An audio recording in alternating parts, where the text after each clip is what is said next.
Responses I have received on the Google form, मतलब 251 में से हमारे पास सिर्फ 110 के करीब रिस्पॉन्सेज आए हैं। आज हमारे पास 110 लोग ज्वाइन करने वाले हैं, और जिसमें मैंने सबको यूट्यूब लिंक तो अभी शेयर किया है, बिकॉज जूम ऐप का जो हमारा लिमिटेशन है दैट इज 100। ठीक है, 100 तो इसमें ज्वाइन कर लेंगे। बाकी अगर आप फिर भी किसी वजह से आप लिंक मिस कर जाते हैं तो आप यूट्यूब पे ज्वाइन कर लेंगे। I have send on the mail, just recently I have send on the mail, US mail.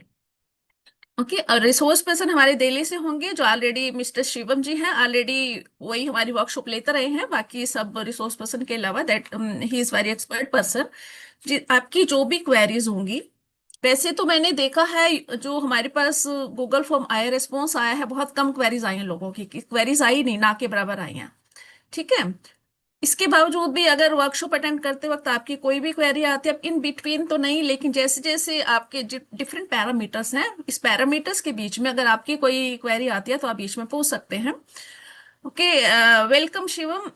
हमारे आयशा यूनिट हरियाणा की तरफ से आपका फिर से एक बार स्वागत है, और मैं हमारे डायरेक्टर सर जो श्री एस नारायणन जी हैं उनका भी धन्यवाद करना चाहूंगी, जिनकी परमिशन से आज हम फिर से इस वर्चुअल प्लेटफॉर्म पे इकट्ठे हुए हैं, ताकि हम बिना किसी मिस्टेक के, विदाउट एनी इनकंसिस्टेंसी, आपके जो डीसीएफ है उसको फिल कर सके। शिवम, हमारे पास यहाँ पे एमडी यूनिवर्सिटीज के हैं ये पार्टिसिपेंट्स। हमने प्लान किया है कि जो वर्कशॉप करेंगे, जी मतलब फेसेड एज पर, मतलब एक बार 1 बाय 1 करेंगे, क्योंकि एमडी यूनिवर्सिटी के अंदर सबसे ज्यादा कॉलेज हैं, 251। तो सबसे पहले हमने एमडी यूनिवर्सिटी को कंसीडर किया इस वर्कशॉप के लिए। मतलब जितने भी हैं, और लेकिन इसमें हर टाइप के हैं, मतलब गवर्नमेंट कॉलेजेस भी हैं, गवर्नमेंट एडेड प्राइवेट कॉलेजेस भी हैं, और सेल्फ फाइनेंस कॉलेजेस भी हैं। ठीक है, और मिक्सअप ओके बैच रहेगा ये, मतलब टेक्नोलॉजी के कॉलेज भी रहेंगे इसमें, सिंपल गवर्नमेंट कॉलेजेस भी रहेंगे, लॉ कॉलेज भी रहेंगे। तो और बाकी इस वक्त हमारे पास 73 पार्टिसिपेंट्स हो चुके हैं, और मैक्सिमम 100 तक ही ज्वाइन करेंगे, because there is capacity of 100 in zoom app. Okay, एक बार फिर ओके से जितने भी पार्टिसिपेंट हैं सबका वेलकम है, और अगर बीच में किसी की कोई अनअवॉइडेबल सर्कमस्टांसिस में अगर किसी को कुछ पूछना पड़ सकता है तो पूछ सकता है, अदरवाइज जैसे रिसोर्स पर्सन कहेंगे, अपनी गाइडलाइंस देंगे, उस हिसाब से आप बीच में बोलेंगे। और मीटिंग को फिर से हम दोबारा से मैं शिवम का वेलकम करती हूँ, और आप अपनी जस्ट स्टार्ट कीजिए जो भी आपको प्रेजेंट करना। डीसीएफ लाइव हम करेंगे, because this is our hands on जी मैम सेशन। ओके मैम ठीक है, okay, just start please. Okay first of all, good morning respected Veena ma'am and our institute nodal officers. I'm delighted to welcome you all in the second online workshop for Aisha. First, I would like to congratulate you all of you for incredible participation in 23-24 survey, particularly noting the outstanding 100% response rate from Haryana state. Your enthusiasm and commitment to this initiative are truly commendable, and we look forward to a similar response for 24-25 survey also. इस हिसाब से So the तालियां past बनती हैं, few, मतलब clap तो बनता ही है ना, फिर चाहे बेशक से वर्चुअल पे बैठे yes हैं। ma'am, सभी को कॉन्ग्रेचुलेशन जो यहाँ प्रेजेंट है, फिर से हरियाणा ने 100% डाटा अचीव कर लिया है, सबके कंट्रीब्यूशन से एक के पॉसिबल नहीं होता। Okay, just start please. और अगर सब अपनी वीडियो भी ऑन करना चाहें कर सकते हैं, दैट विल बी लाइव से, that is a live session, आप सबको अच्छा लगेगा। ओके, स्टार्ट प्लीज, अब बीच में मैं भी डिस्टर्ब नहीं okay. करूंगी। Over the past few years, I have had the privilege of being closely associated with the Aisha on and have been actively involved in presenting the web DCF. As a result, many of us become well acquainted with each other, and I'm aware that several of you possess a deep understanding of the web DCF, perhaps even ये more so than myself. I request everyone please mute your mic. However, I recognize that there are new officials present today who may not yet be familiar with the data entry process. For their benefit, I propose that we revisit the DCF together to ensure everyone is on the same page. So I would like to mention that for this year, we have not introduced any changes to this DCF. This decision was made to expedite our efforts in addressing the delays we have encountered over the past two survey cycles. So our main focus remains on streamlining the process and minimizing any further lag. Without further ado, let's proceed to review Aisha 23-24 and walkthrough of the DCF 24-25.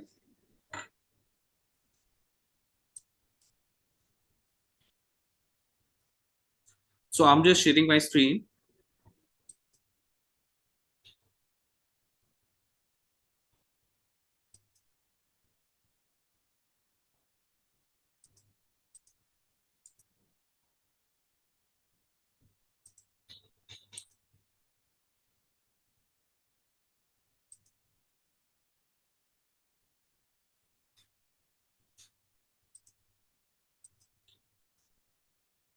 Is my screen visible to all of you?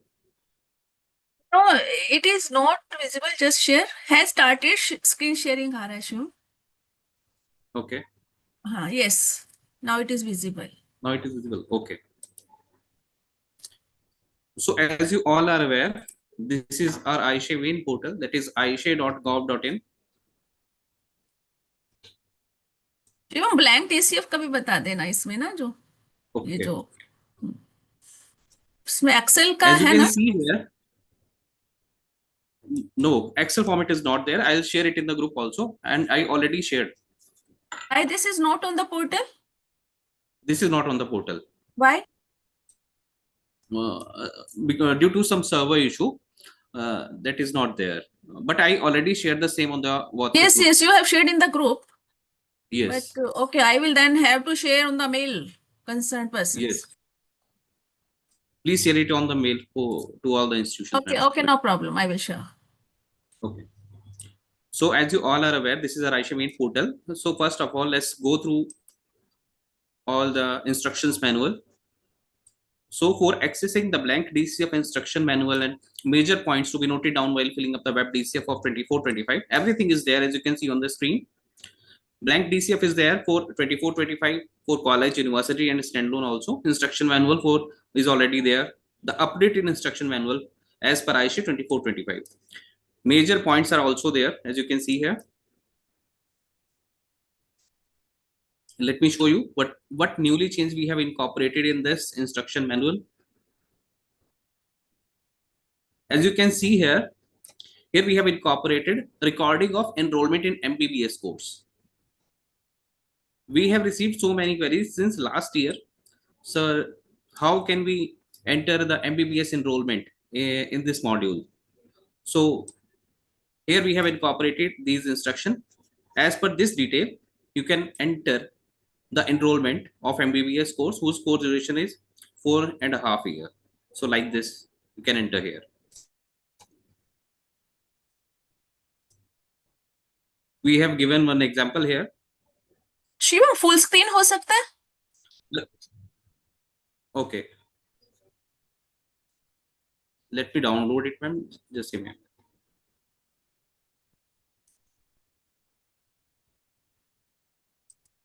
हमारा meeting की capacity full हो गई है. Message आ रहा है, get large meeting and increase the meeting capacity up to 5,000 participant.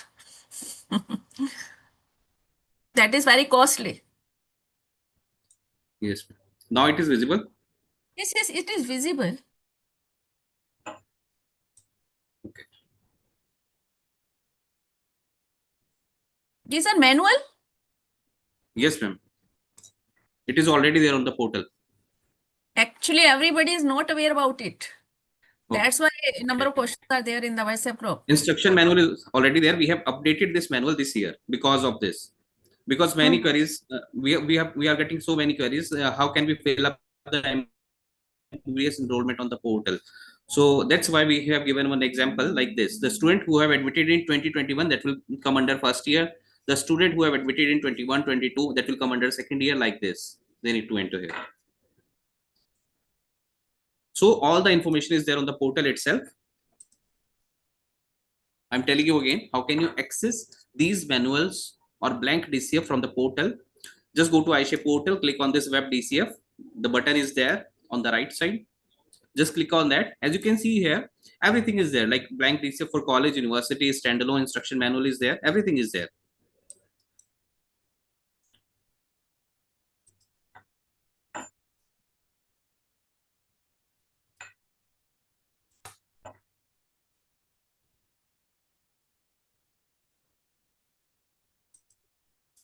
So basically, this is our iShare demo portal. In case of change of nodal officer, if you know your registered user ID and password, then you can easily log in by using this login drop down and click on this institutional user.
Actually, the network is slow, that's why it is taking some time. Okay. So I'm telling you the process. How can you reset your password in case of change of nodal officer? If you know your registered user ID and password, you can directly log in it by entering the credentials. If you don't know your password, you can reset it from here. The option is there. Forget password. Just click on that. You just need to select the user type as institutional level. Then you need to enter your registered user ID. Then AISHE code. Let me show you.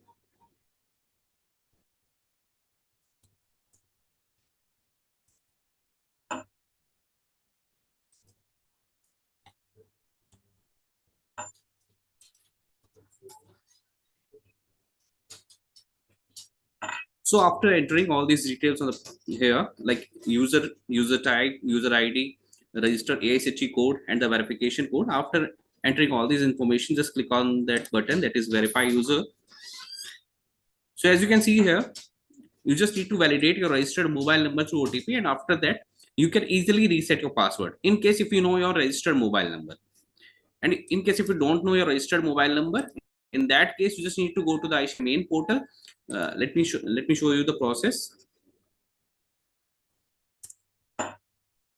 If you don't know your registered email ID and mobile number, in that case, you just need to create new login credentials from here. Select the third option from here.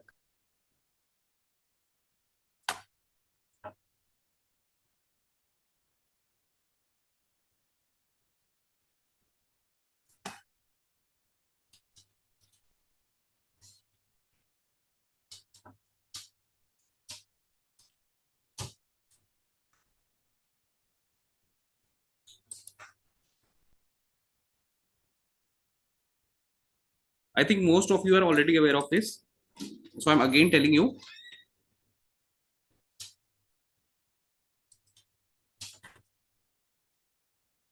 So like this, you just need to enter your ISHE code. Then you just need to click on this button, get details. And you can see here, everything will come pre-filled except the details of the nodal officer, like their first name, their gender, their email ID, the mobile number. Then they need to create their new user ID and password. And after entering all this information, they need to upload one document here, that is the undertaking by the head of the institution consisting the details of the nominated nodal officer, like their name, their email ID, and their mobile number. That means that person is an authentic person. So like this, you can create your new login credentials from here. Shivam, आपकी network bandwidth is low. आप किसी भी time leave कर सकते हो, अपना ये video of कर लो, मे बी ठीक रहेगा। Okay. Hmm.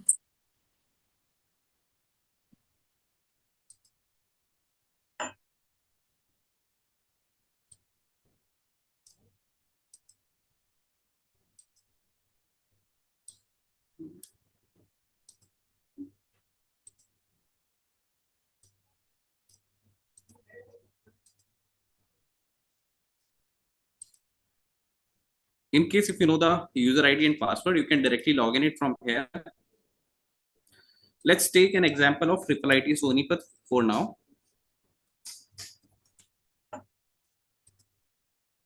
Is my screen visible to all of you?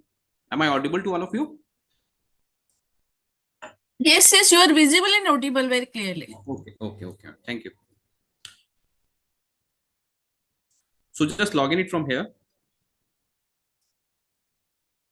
Okay, all are college nodal officers, right, ma'am? Here. Let's take an example of college only for now.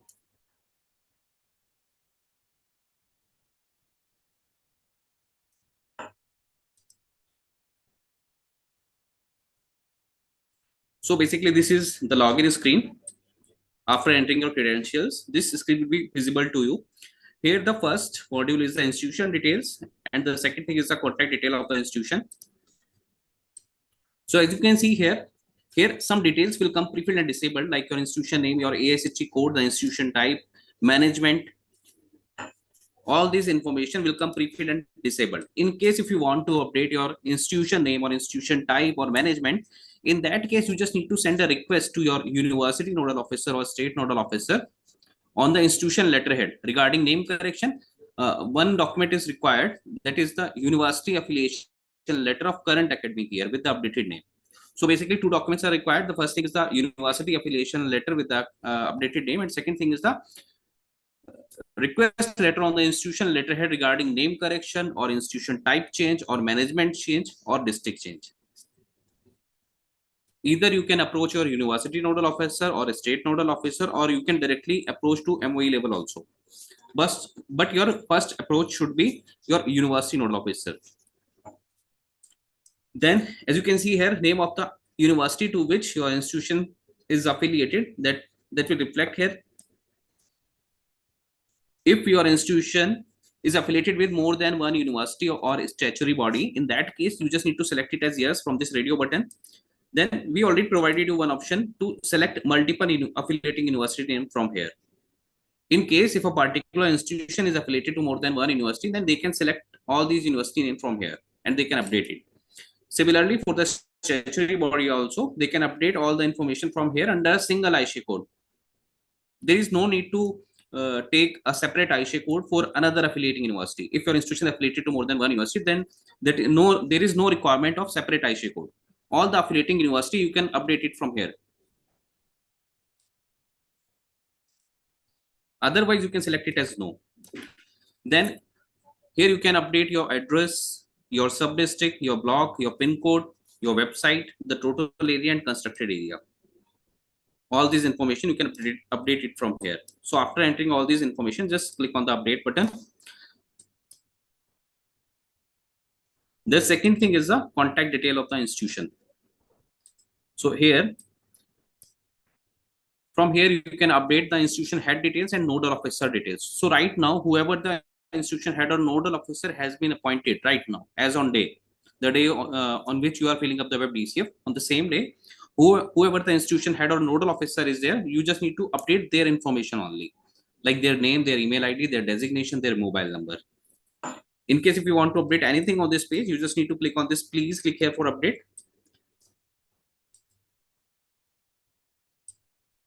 So after entering all this information, in case if you want to update the registered mobile number of the nodal officer, in that case only you just need to validate it through OTP. Otherwise, you can update any other information directly without validating it through OTP. So after entering all this field, you just need to click on this update button. So before going to participate in the survey, please ensure the details mentioned on these two modules that should be correct, because there is no provision to update these information directly on the web DCF.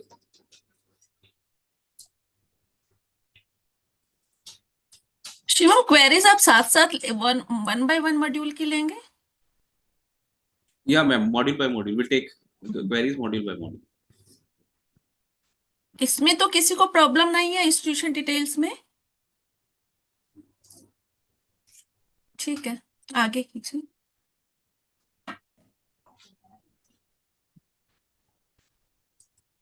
Okay, so for accessing the web DCF, you just need to click on this fill web DCF, then select the survey year as 24-25, then click on this button, click here. मेरे पास आज सुबह दो queries आई हैं, वो कह रहे हैं हमारा 24-25 का शो ही नहीं हो रहा, 23-24 का शो हो रहा है, ऐसा कैसे हो सकता है? मैम वो पॉसिबल नहीं है, सबको तो हम्म एक ही इंफॉर्मेशन शो होती है. हम्म। So basically this is our iShare web DCF dashboard. So whatever the details hello you filled up in the previous. Hello sir, sorry आपको हाँ जी डिस्टर्ब सर. कर रहा हूँ. गुड मॉर्निंग जी सर. गुड मैंने morning. पहले दूसरे कॉलेज में working किया था, एक टेक्निकल कॉलेज था. अब मैं वहाँ से छोड़ चुका हूँ और मेरा जी वहाँ पे नोडल ऑफिसर के तौर पे रजिस्टर हो रखा था, मोबाइल नंबर भी, मेल आईडी.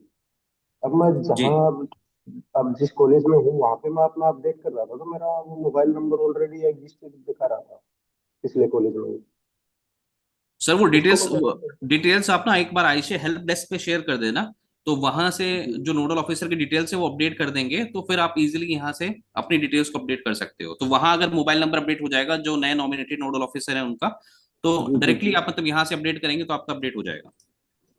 ओके, थैंक ये तो सर इंस्टीट्यूशन के हेड की रिस्पॉन्सिबिलिटी होती है और नोडल ऑफिसर की खुद भी रिस्पॉन्सिबिलिटी होती है कि जब आप लोग किसी मतलब कि आपका ट्रांसफर होता है, प्रमोशन होता है, कुछ भी होता है, एक इंस्टीट्यूशन को यू. छोड़ते हो तो अपनी जो एग्जिस्टिंग डिटेल है वो आप अपडेट करवा लें कि जो भी कोई नया नॉमिनेटेड नोडल ऑफिसर है उनकी डिटेल्स अपडेट हो जाए. एक्चुअली सर, जो पिछला कॉलेज था ना वो बंद हो चुका है. अच्छा. हाँ जी. हाँ तो अब उस वहाँ केस में पे कोई कोई दिक्कत नहीं सर, वर्किंग उस को आईडी नहीं को है. डीएक्टिवेट कर देंगे, कोई दिक्कत नहीं है सर. ठीक है sir. Okay. Okay.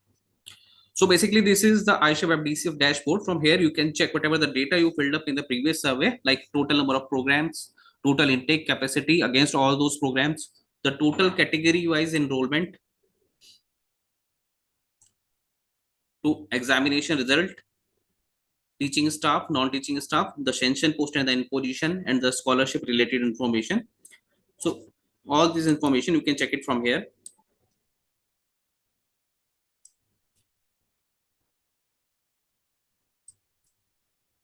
This is the first module, that is the lock unlock status. From here you can unlock any number of time before doing the final submission.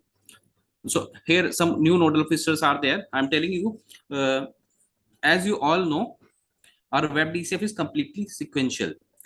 So before proceeding to the next module, you just need to save and lock each and every module. In between, you can unlock it from here. You just need to come to here on this module, lock unlock status. From here, you can unlock in between any tab, any number of time before doing the final submission. But while you are proceeding to the next module, in that case, you just need to save and lock it. So how I'm telling you the process, how can you unlock it? This is the green checkbox. Just click on this button. A pop-up will appear, unlock successfully. That means that particular tab has been unlocked. So like this, you can unlock any tab before doing the final submission. So let's move to the first module, that is the basic information. So as I told you earlier, here the name will come pre-filled. In case if you want to update the name, I already told you the process. How can you update it? Then year of establishment of your institution, status prior to establishment. All the affiliating university details will reflect here. Year of the affiliation with your primary first university when your institution was established, that year you need to enter here. Then type of institution, ownership status, management. If it is whether the institution is exclusively meant for the student from one gender, if you select yes only for girls, in that case one validation is there. While entering the student's enrollment, the other column will remain disabled. Like if you select yes, that is the girl specific institution, in that case the other two column means for boys and for transgender, the column will remain disabled. That will be applicable only for the first year, because we don't know when that institution status was changed. Like before this, that was a common institute, but if your institution has been changed to a girl specific institution or women's college like this, in that case if you select yes, then only the validation is there only for the first year against all the programs. The other two column will remain disabled. If it is an autonomous college, you can select it as yes from here. In case of minority managed institution, if you select yes, then you need to select the minority community name also from here. As you can see here on the portal, one pop-up is reflecting. It is mandatory to fill up the breakup of the students in the students enrollment module. Similarly, for the other minority, like if you select yes, your institution is a minority managed institution. In that case, if you select the minority community name also from the drop down, then it is mandatory to fill up the enrollment against that particular minority community in the students enrollment module. It is mandatory. At least one student should be there who belongs to that particular minority. At least one student should be there if you select yes. Then we are asking the information related to the NCC and NSS. How many students are there in your institution or from the other institution? The total number of male, female. So this year we have incorporated one more question, as you can see here, whether the institution has conducted any CBT such as NEET, UGC, NET, JEE Main, JEE Advanced, etc. in the last 5 years. If you select yes, then we are asking one more question, that is how many students can be accommodated at a time in CBT test at the institution. Here you need to enter the number. The total number of students can be accommodated at a time in CBT test. Next thing, whether your institution has implemented NEP. If you select yes, then a new tab will be visible to you in the left menu, as most of you are already aware of this question. Then if your college is running only diploma level course, then you just need to select it as yes, otherwise that is by default it is as no. And the last question of this tab is, please select the discipline in which program is offered by your institution. In case if you are offering program in more than 3 discipline, in that case you just need to select the first option, that is general multidisciplinary. If you are offering program in more than 3 disciplines, otherwise you can select the specialization from here. You can select it from here, all the specialization name in which your institution you're offering all the programs. The discipline name you can select it from here. So after entering all this information, you just need to click on the save button. As I already told you, our web DCF is completely sequential, so just save and lock it. Next thing is the officer details. Details of the currently appointed nodal officer. Everything is there on the label itself.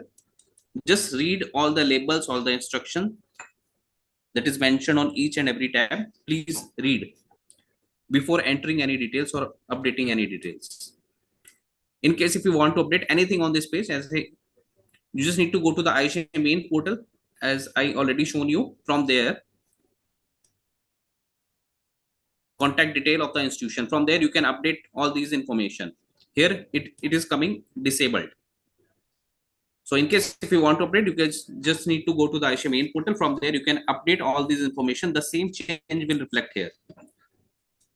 Here, you just need to confirm it, whether these information are correct or not. Just lock it. Next step is the address. Here also, you just need to confirm it.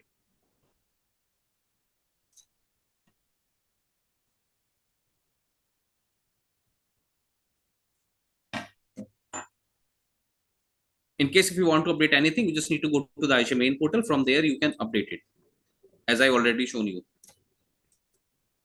This is a residential facility. As you can see, this tab is already locked. So let's unlock it from the lock unlock status.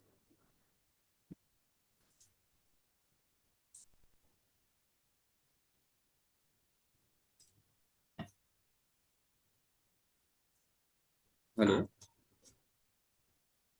Hello. Hello. Hello. Okay. Okay.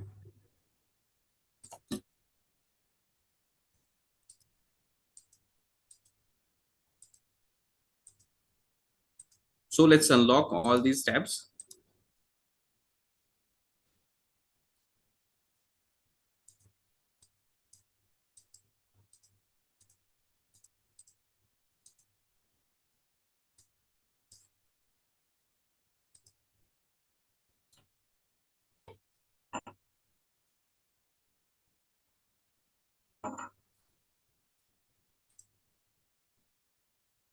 So this is the residential facility. Here we are capturing information related to teaching and non-teaching staff quarter, and the student hostel. How many teaching staff quarter are there, how many non-teaching staff quarter are there, and how many students hostels are there. Here you need to enter their name, their type, their capacity, and how many students are residing there.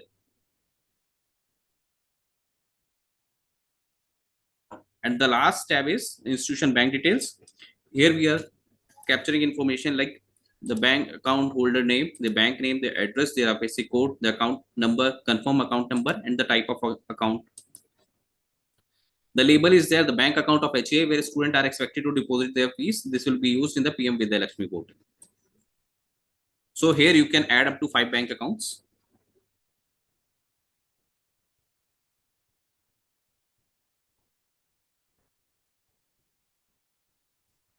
So this is basically our first module, that is the basic information. If you have any query, any doubt related to this module, you can ask from any of the tab, only from the basic information. Otherwise, we'll move to the next module, that is department and program. Good morning, sir. Good Good morning, morning, sir. हाँ sir, Monika Gupta from West College. Sir ये जी ma'am, institution bank details ही हम जब fill कर रहे हैं तो हमारा डाटा जो है जो अकाउंट हम भर रहे हैं हाँ वो सेव नहीं हो रहा। वो उसको ये कह रहा है the account already exist. Okay, नीचे आप ग्रिड तो में आपने देखा है कि ग्रिड में वो ऑलरेडी रिकॉर्ड है कि नहीं है? हमारे में जो है 23-24 के में हमने वो सेव किया था। ओके, तो अब 24-25 में हम सेम उसको अपडेट कर रहे हैं, यही नहीं तो अपडेट नहीं हो रहा वो। मैम एक बार उसका स्क्रीनशॉट लेके आप बीना मैम को शेयर करना अपने इंस्टीट्यूशन के आईसी कोड के साथ, तो एक बार चेक कर लेंगे।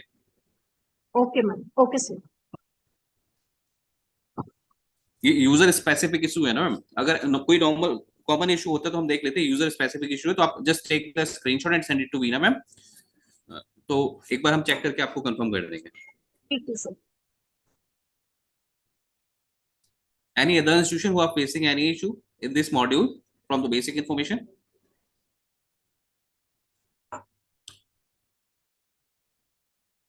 Okay, so let's move to the next module, that is the department and program. So the first tab is the detail of department.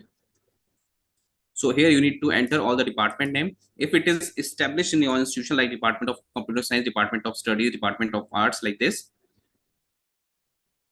if this department has been established in your institution, then you just need to enter all the information here. Otherwise you can leave it blank and directly lock it without entering anything. Here you not need to enter the program name or teaching staff name. Here you not need to enter anything. If you don't have any department, you can simply leave it blank and directly lock it.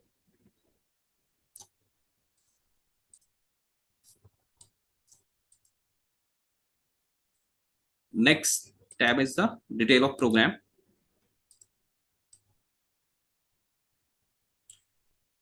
So here we are, whatever the data you filled up in the previous survey, that will reflect here in the grid.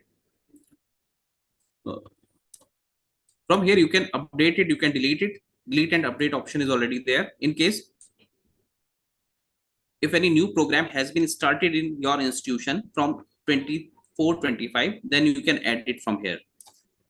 Like first of all, you need to select it. Is this programming offered with an Indian language as a medium of instruction? If yes, then you need to select the language name also.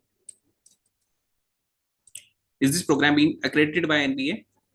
Yes or no? Current status of the program, whether it is continue, discontinue, or continue, but no enrollment in any year.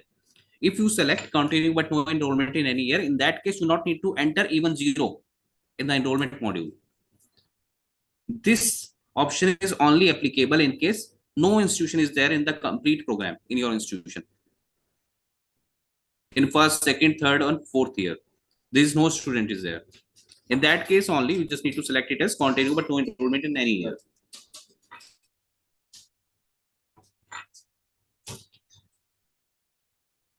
Then you need to select the label of the program, then program name, discipline, group category, their discipline group name. Then you need to enter the discipline. If it is a regular, then you can select here, you can enter it as regular program. Otherwise, if it is a specialized like if we talk about BSc chemistry or BSc physics like this, or BSc mathematics, then here you need to enter the specialization name if it is a specialized program.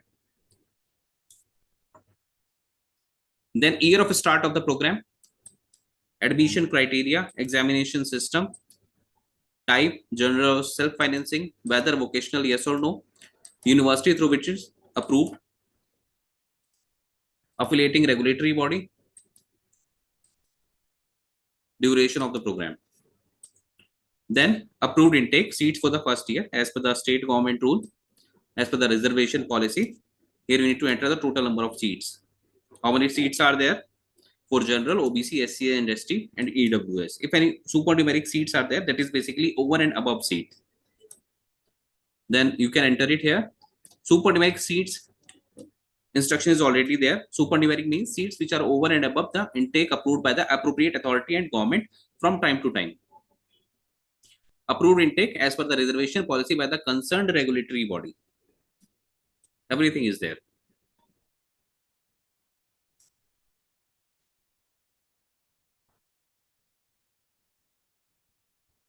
For NEP and non-NEP programs, let me give you an example. If you're going to add any new program, then the portal will ask you the question. Otherwise, for all already existing programs, the same details the portal will ask in the enrollment module. Here you not need to update anything. Let's take an example of Bachelor of Science. Go down.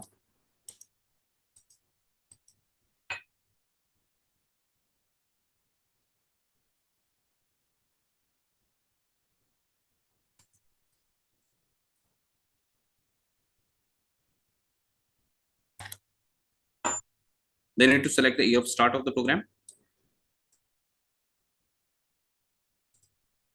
admission criteria, examination system, type, general or self-financing, vocational, yes or no, affiliating university name,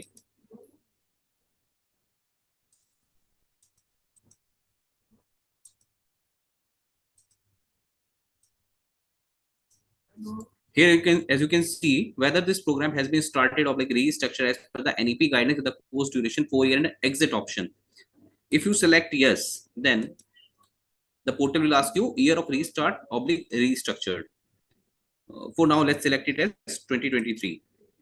The course duration is fixed for 4 years.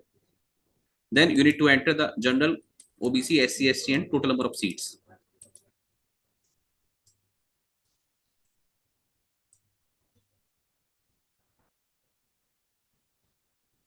So like this, you can update all the information here.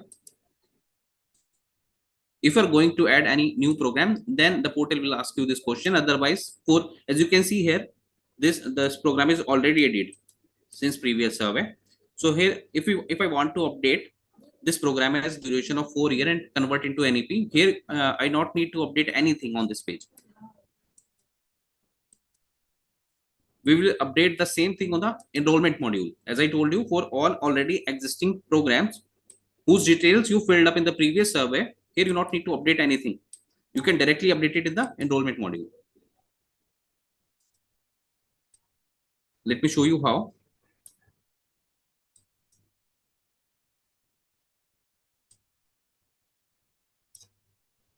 Here, as you can see, the question is there whether this program has been started or restructured as per the NEP guidance with the course duration 4 year and exit option.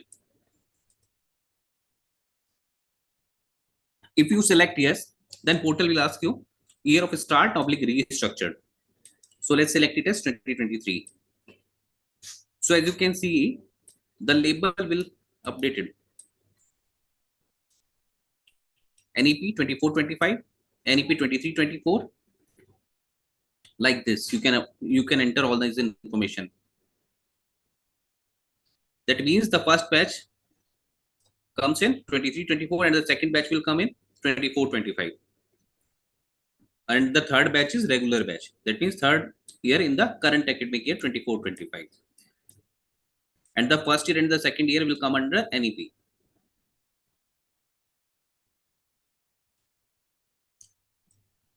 और अगर fourth year में zero होगा तो zero accept कर लेगा? हाँ, मैं बहुत सारी क्वेरीज बताता हूँ मैं आपको कि बहुत सारी क्वेरीज आ रही हैं अभी हमारे पास। जैसे कि हरियाणा से भी काफी क्वेरीज आई, बाकी स्टेट से भी क्वेरीज आई कि सर एनईपी में प्रोग्राम हमारा कन्वर्ट हो गया है बट हमारा कोर्स ड्यूरेशन 3 साल है। यही है जब मेन आपने, क्वेश्चन। हाँ, तो एनईपी में जब आपने कन्वर्ट कर दिया, लेट्स सपोज कि आपने कन्वर्ट कर दिया प्रोग्राम, पर आपने कहा कि 3 ईयर ही कोर्स ड्यूरेशन है। अब वो चीज अगर आपने एनईपी में प्रोग्राम कन्वर्ट किया है तो ये आप डिसाइड नहीं करेंगे कि उसका कोर्स ड्यूरेशन फिक्स क्या होगा, ये स्टूडेंट डिसाइड करेगा। जब आपके स्टूडेंट जो आपके इंस्टीट्यूशन में है, अगर वो 3rd ईयर से 4th ईयर में जाता है तो वो आप ही के इंस्टीट्यूशन में जाएगा। ऐसा नहीं है कि उसे कहीं और एडमिशन लेना पड़ेगा 3rd ईयर से 4th ईयर में जाने के लिए। इसलिए उसका कोर्स ड्यूरेशन हम 4 ईयर ही लेंगे। वो डिपेंड करेगा, जब वो स्टूडेंट 4th ईयर में जाएगा तब उसके अगेंस्ट उसका एनरोलमेंट डाला जाएगा। ऐसा नहीं है कि 3 साल तक हम उसको कोर्स को 3 ईयर ड्यूरेशन शो करते रहे, जब स्टूडेंट 4th ईयर में गया तब जाके आपने एक नया प्रोग्राम ऐड किया, उसका कोर्स ड्यूरेशन 4 ईयर डाला। ऐसा नहीं होना चाहिए। बेसिकली होता क्या है कि उसका मैक्सिमम ड्यूरेशन हम 4 ईयर लेते हैं। अगर स्टूडेंट जाता है तो 4th ईयर के अगेंस्ट उसका एनरोलमेंट शो करेंगे, अदरवाइज उसे 0 शो करेंगे। ये बाय डिफॉल्ट ऑटोमेटिकली है कि maximum course duration NEP programs का, फॉर स्पेशली फॉर यूजी, उसका मैक्सिमम कोर्स ड्यूरेशन 4 ईयर ही है। स्टूडेंट जाएगा या नहीं जाएगा वो डिपेंड करता है, पर आपको 4 ईयर ही लेके चलना है। अगर नहीं स्टूडेंट है तो आपको 0 शो करना है, क्योंकि उस टाइम आपके पास कोई ऑप्शन नहीं होगा। आप अभी 3 ईयर शो करते हुए चलोगे, जब 3 साल के बाद बच्चा 4th ईयर में कहेगा कि मुझे जाना है, तो आप उस टाइम पे प्रोग्राम डिलीट करके सारा एनरोलमेंट दोबारा तो डालोगे नहीं। तो कोर्स तो वही चला, उसी का जो 3rd ईयर का स्टूडेंट था वही 4th ईयर में गया। तो उस टाइम आपको नया प्रोग्राम ऐड करने की जरूरत नहीं है, उसका मैक्सिमम ड्यूरेशन आज से ही 4 ईयर लेके चलेंगे। अगर स्टूडेंट जाएगा तो उसके अगेंस्ट शो होगा एनरोलमेंट, अदरवाइज वो 0 ही रहेगा। वो आप स्टूडेंट पे छोड़ दीजिए। नमस्कार सर। जी नमस्कार। मेरा एक क्वेश्चन था।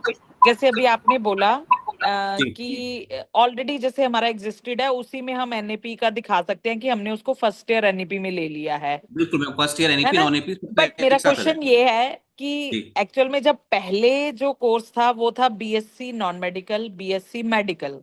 हाँ, एनएपी में उनके नाम चेंज हो गए, BSc physical sciences, BSc life sciences. Okay तो वो फिर हम कैसे रेक्टिफाई कर पाएंगे? मैम। अभी के लिए तो आप दोनों, अच्छा, नाम ही चेंज हो गए हैं। हाँ, तो एक काम क्योंकि उसके करिए, लिए तो मुझे न्यू ऐड ही करना हाँ, तो पड़ेगा। उसके लिए न्यू ऐड कर दीजिए, और जो एग्जिस्टिंग थे उसको डिसकंटिन्यू करके उसका ईयर डाल दीजिए, ताकि दो नहीं साल 3 साल के बाद जो बैच डिसकंटिन्यू हो जाएगा वो प्रोग्राम ऑटोमेटिकली फिर आप डिलीट नहीं कर देंगे। सर, अगर मैं न्यू ऐड करूंगी तो वो सिर्फ हाँ, फर्स्ट ईयर एनईपी दिखाएगा ना, बाकी के सेकंड ईयर थर्ड ईयर तो फिर वो नॉर्मल ही दिखाएगा या नॉम नहीं? मैं थोड़ा सा उसमें डाउट में नहीं, हूँ। अब आप देखिए ना, अब आप उसका ईयर ऑफ स्टार्ट क्या करेंगे? जब आपने नया प्रोग्राम शुरू किया, क्योंकि उसका नाम ही चेंज हो गया। ठीक है, ठीक जब है। आपने नया प्रोग्राम शुरू किया तो आप उसका year of start he change कर दोगे ना, फिर हाँ तो जी, आप 24-25 लोगे ठीक है सर। नहीं तो फिर ऑटोमेटिकली। सर फिर जो सेकंड ईयर और थर्ड ईयर के बच्चे हैं वो तो बीएससी नॉन मेडिकल और बीएससी मेडिकल के हैं, तो वो हाँ, तो वो तो ऑटोमेटिकली मैम अदर इसी में में ही आएगा ना करने जो हैं। नहीं, तो अब जब एनईपी का आप नया प्रोग्राम शुरू करेंगे उसमें आप year of start update this year का डालोगे, 24-25 का, तो पोर्टल ऑटोमेटिकली फर्स्ट ईयर का लेगा। और वहां आप मेंशन कर दोगे कि आपका प्रोग्राम ही डिसकंटिन्यू हो गया लास्ट ईयर। तो लास्ट ईयर डिसकंटिन्यू हो गया मतलब अब पोर्टल आपसे फर्स्ट ईयर का पूछेगा ही नहीं उस प्रोग्राम के लिए। उसमें जो सेकंड ईयर और 3rd ईयर है जो आपका पहले से बैच चला रहा था, आप उसी की इन्फॉर्मेशन। उसी के इन्फॉर्मेशन मांगेगा। ठीक है बिल्कुल। सर, तो ठीक ये है, नया ओके। प्रोग्राम आपने यहाँ डाल दिया, उसके अगेंस्ट डिटेल यहाँ डाल दी और बाकी एग्जिस्टिंग में डाल दिया। ठीक है, ठीक है, okay, thank you sir. Okay sir good morning. हाँ जी।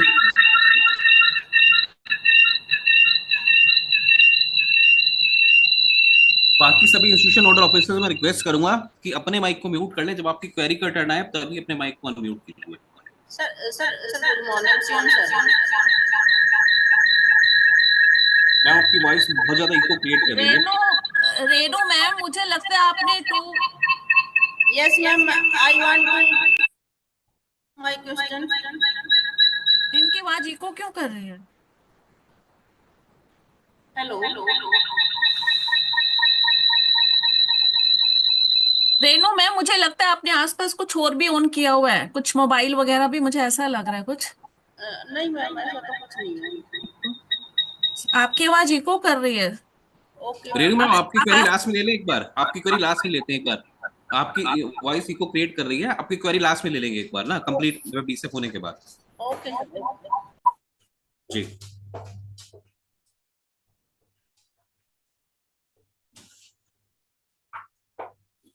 So any institution who are facing any issue in the students enrollment module?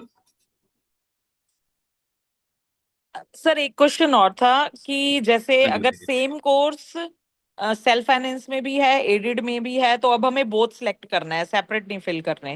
Ji ji ji, both both का ऑप्शन दे रखा है, तभी उसी के लिए बोथ दिया है। ठीक है, और फिर वो पुराने वाले फिर डिसकंटिन्यू कर दूं राइट इस राइट साल के राइट। लिए ना? जी ठीक है sir, okay, thank you sir. Okay. Second thing है पीएचडी के केस में, जैसे लास्ट ईयर हमने बताया कि लास्ट ईयर से हमने पीएचडी के अंदर PhD including all the years और only for the first year दोनों ग्रेड में सेपरेट एनरोलमेंट लेना शुरू किया। तो basically the total students enrolled in PhD that will come under the first matrix, and out of that how many students are newly admitted in PhD in the academic session 24-25 that will come under the second matrix. Here you need to enter the total student enrollment as per their actual social category.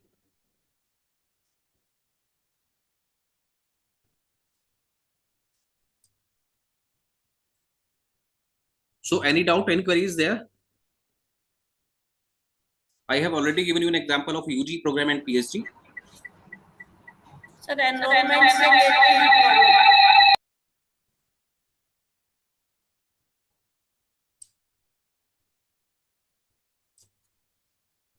Yes, ma'am, you are audible. Please ask. Yes yes, Renu ma'am का eco problem आ रहा है बारी बारी से ना। Renu ma'am आपकी query last में ले लेंगे एक बार ना, डीसीएफ कंप्लीट होने के बाद। You just please note it down all your queries on the notepad. Okay, so after entering all this information on this page, I think no queries, no further queries there. So let's save it and lock it.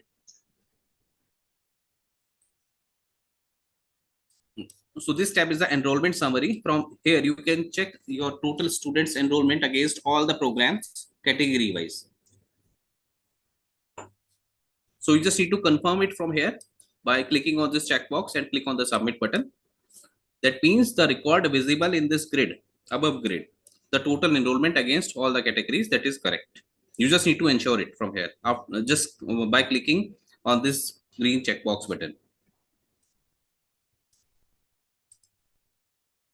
So our next module is the foreign students enrollment.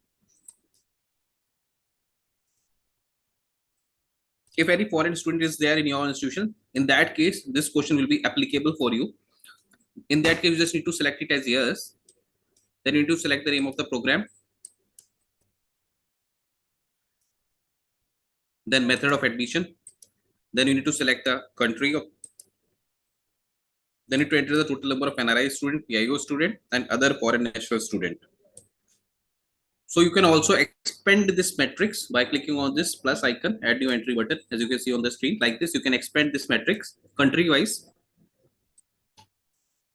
Note is already there, the program wise foreign students are also should be a part of the enrollment in the students enrollment module.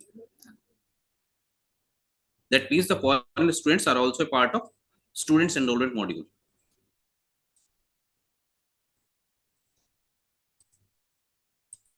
So for now, let's delete all these records and just click on this no button. Let's save it and lock it.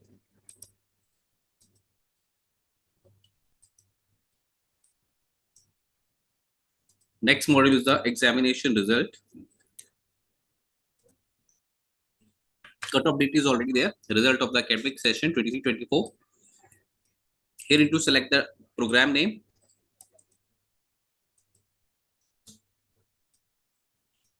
In the first matrix, you need to enter the total number of students appear in the final year. And in the second matrix, you need to enter the total number of students passed / awarded degree category wise.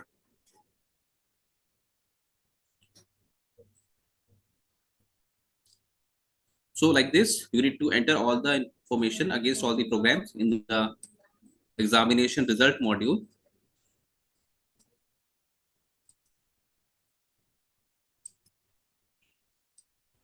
Next tab is the placement details. Number of student placed in the academic session 24-25. Total number of male, female, and their median annual salary of the placed student we need to enter here. Next module is the staff information, that is basically the teaching staff. As you can see here, this tab is already locked, so let's unlock it from the lock unlock status.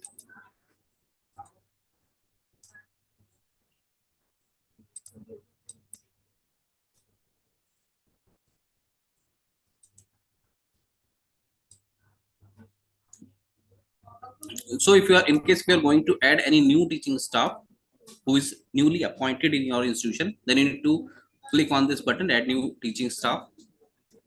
So then you need to enter all this information like their country, their department name, the name of the employer, their gender, date of birth, email ID, mobile number, their PAN number, which is non-mandatory field for now, designation, nature of appointment. Last year, what we have seen, many of the teaching staff designations are not matching with their nature of appointment. So please update it this year.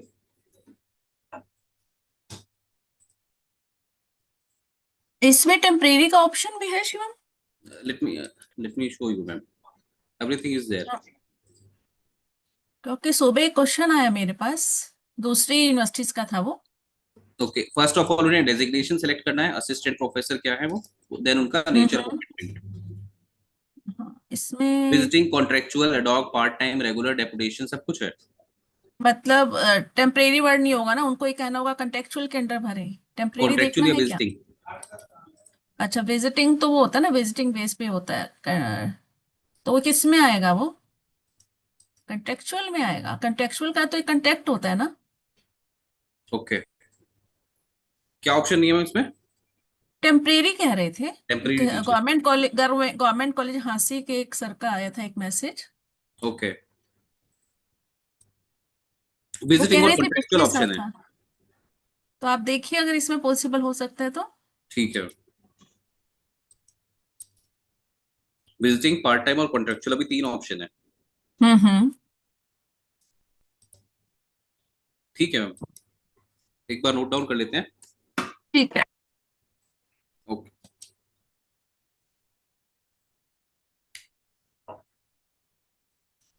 Next, social category, religious community, person with benchmark disability, date of joining, teaching profession, date of joining of the institution, their highest qualification, the name of the program of the highest qualification, their group category, their group name, if any additional eligibility is there, their job status, year of spent exclusively in other than the teaching job. So all these information you need to enter here. In case if you want to update any record on this page, you just need to filter it out from here by either by name, either by their department, either by their designation or their job status. You can search it from the search box also. Search box is already there, filter are already there. So whatever the data you filled up in the previous survey, that will reflect here. In case if you don't want to update anything, you just need to save and lock it, each and every page.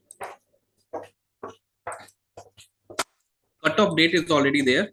Let me show you the number of teaching staff as on 31st of December 2024. You also need to include temporary, contractual, visiting teacher.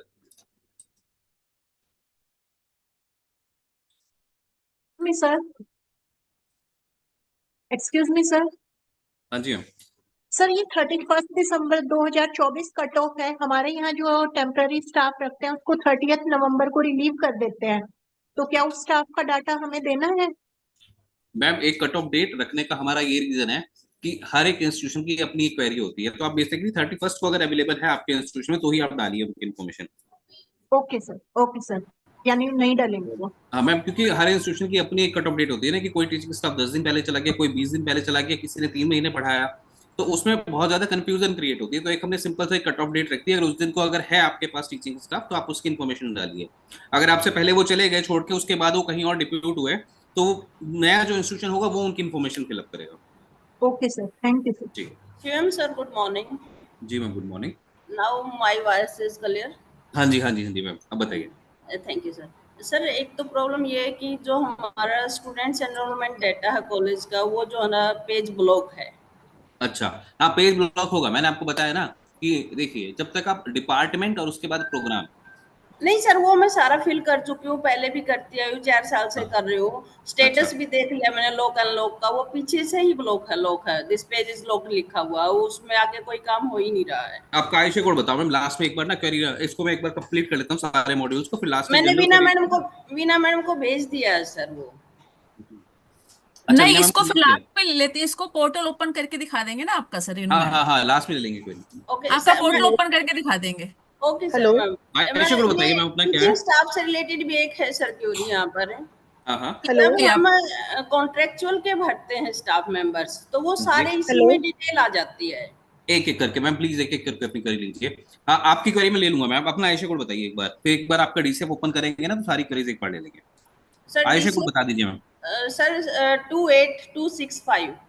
28265, ठीक है Renu ma'am, ठीक है। Last में sir लेते हैं एक बार query एक आपकी। स्टाफ से रिलेटेड भी है इसमें हाँ हाँ हाँ, आपका कि वेब जो डीसीएफ ओपन कर लेंगे ना, आपका वेब डीसीएफ ओपन कर लेंगे तो आप सारी क्वेरीज बता देना। ओके सर, थैंक जी। यू। हेलो। हाँ जी। नमस्कार सर। जी नमस्कार ma'am. Sir, this is Sonia Rai from Sonipat Hindu girls college. हाँ जी बताइए। Sir, actually my query is, suppose हमारा स्टाफ कुछ रिलीव हो जाता है और फिर आ जाता है, हम्म वैसे किसी और स्टाफ मेंबर्स ने ये क्वेरी ली है, but my query is some kind of different.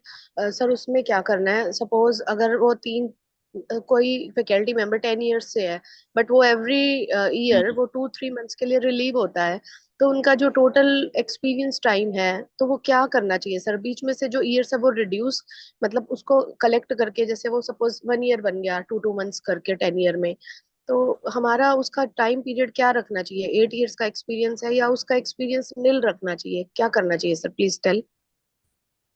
Ma'am experience तो एक्चुअली अदर देन टीचिंग जहाँ पूछा जाता है, कहाँ किस क्वेश्चन की बात आप कर रहे हाँ जी सर, प्लीज। हैं?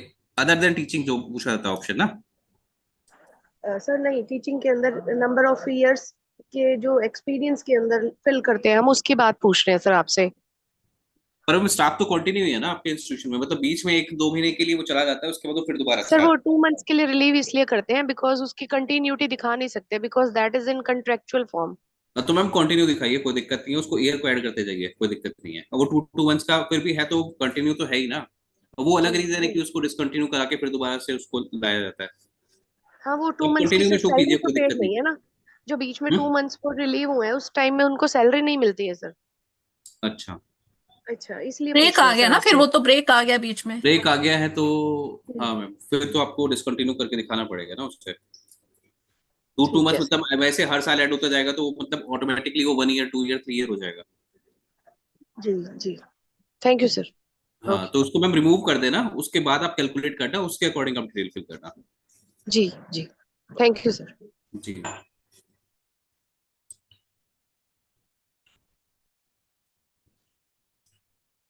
ओके, सो नेक्स्ट स्टेप है डेजिग्नेशन वाइज सेंशन स्ट्रेंथ। इसकी भी क्वेरीज बहुत सारी आती है, लोगों का कहना होता है कि हमारे पास बहुत सारी डेजिग्नेशन ऐसे हैं जिनके अगेंस्ट हमारे पास सेंशन पोस्ट हैं, बट आपका पोर्टल उसको डिसेबल्ड शो करता है, अलाउ नहीं करता। बेसिकली होता क्या है कि as per the UGC norms हम सारी की सारी डिटेल्स लेते हैं यहाँ पे। तो होता क्या है कि जैसे आप देखेंगे यहाँ कि प्रोफेसर, एसोसिएट और असिस्टेंट, इनके अगेंस्ट तो आप डाल सकते हैं डिटेल्स, इसके अलावा आप नहीं डाल सकते। उसका रीजन ये है कि इन्हीं के अगेंस्ट हम सेंशन पोस्ट लेते हैं। अदर देन दिस, अगर कोई ऐसी डेजिग्नेशन होती है जिसके आपके पास उसकी सेंशन पोस्ट है, आपके इंस्टीट्यूशन में होगा, क्योंकि हर एक इंस्टीट्यूशन बाय इंस्टीट्यूशन और स्टेट बाय स्टेट वेरी करता है। कहीं कहीं विजिटिंग टीचर की भी सेंशन पोस्ट होती है, या टेम्परेरी कॉन्ट्रेक्चुअल की भी सेंशन पोस्ट होती है कि इतने कॉन्ट्रैक्ट रखने ही रखने हैं। उस केस में हम अलाउ नहीं करते, पर हम क्या करते हैं, आपको एक ऑप्शन देते हैं कि आप टोटल डाल दीजिए, या तो आप इन तीनों का बाइफर्केशन डालिए अगर आपके पास है तो, क्योंकि बहुत सारे इंस्टीट्यूशन में इन्हीं 3 डेजिग्नेशन के अगेंस्ट बाइफर्केशन होता है। और 3 के अगेंस्ट भी नहीं होता, बेसिकली जो होता है असिस्टेंट प्रोफेसर के अगेंस्ट होती है सेंशन पोस्ट, तो वही प्रमोशनल पोस्ट हो जाती है एसोसिएट और प्रोफेसर की। तो टोटल सेंशन जो आती है वो असिस्टेंट प्रोफेसर के अगेंस्ट आ जाती है। अदरवाइज होता है कि बहुत सारे इंस्टीट्यूशन में, बहुत सारी स्टेट्स के अंदर ऐसा होता है कि अदर देन दीज डेजिग्नेशन उनके पास सेंशन पोस्ट होती है, तो उनको हमने एक ऑप्शन दे रखा है। आप जो मतलब पुराने नोडल ऑफिसर, उनको पहले से ही पता है कि ऊपर से आप नो सेलेक्ट करेंगे तो टोटल वाला जो रो है वो इनेबल हो जाएगा। तो टोटल के अंदर आप total number of sanction post डाल सकते हैं। अब जैसे 217 इनकी इन पोजीशन है, तो उसके अगेंस्ट सेंशन कितनी है, 230 है। जो भी सेंशन है आप टोटल नंबर डाल सकते हैं, सारी पोस्ट का डेजिग्नेशन का कैलकुलेट करके टोटल। तो दोनों ऑप्शन आपके पास हैं।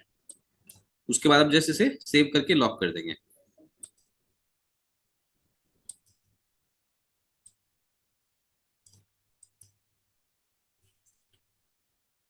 सिमिलरली नॉन टीचिंग स्टाफ के लिए भी जितनी डिटेल्स आपने फिलअप की हैं लास्ट ईयर तक, सिर्फ इसमें भी कॉन्ट्रेक्चुअल के अगेंस्ट कोई उसका सेंशन नहीं होता, क्योंकि कॉन्ट्रेक्चुअल का कभी नॉन टीचिंग के अंदर सेंशन पोस्ट नहीं होता कि कितनी सेंशन है ना, उनका कोई ग्रुप होता है। तो कॉन्ट्रेक्चुअल के केस में ग्रुप और उसका सेंशन स्ट्रेंथ लेना बंद कर दिया लास्ट ईयर से। बाकी सभी के अगेंस्ट उनका ग्रुप टाइप और सेंशन स्ट्रेंथ आपको डालना है। सारी इन्फॉर्मेशन आप फिलअप करके इसको सेव लॉक करेंगे। लास्ट ईयर जो आपने डेटा फिलअप किया था वो आपको प्रीफिल्ड शो करेगा। नेक्स्ट आता है फाइनेंशियल इन्फॉर्मेशन।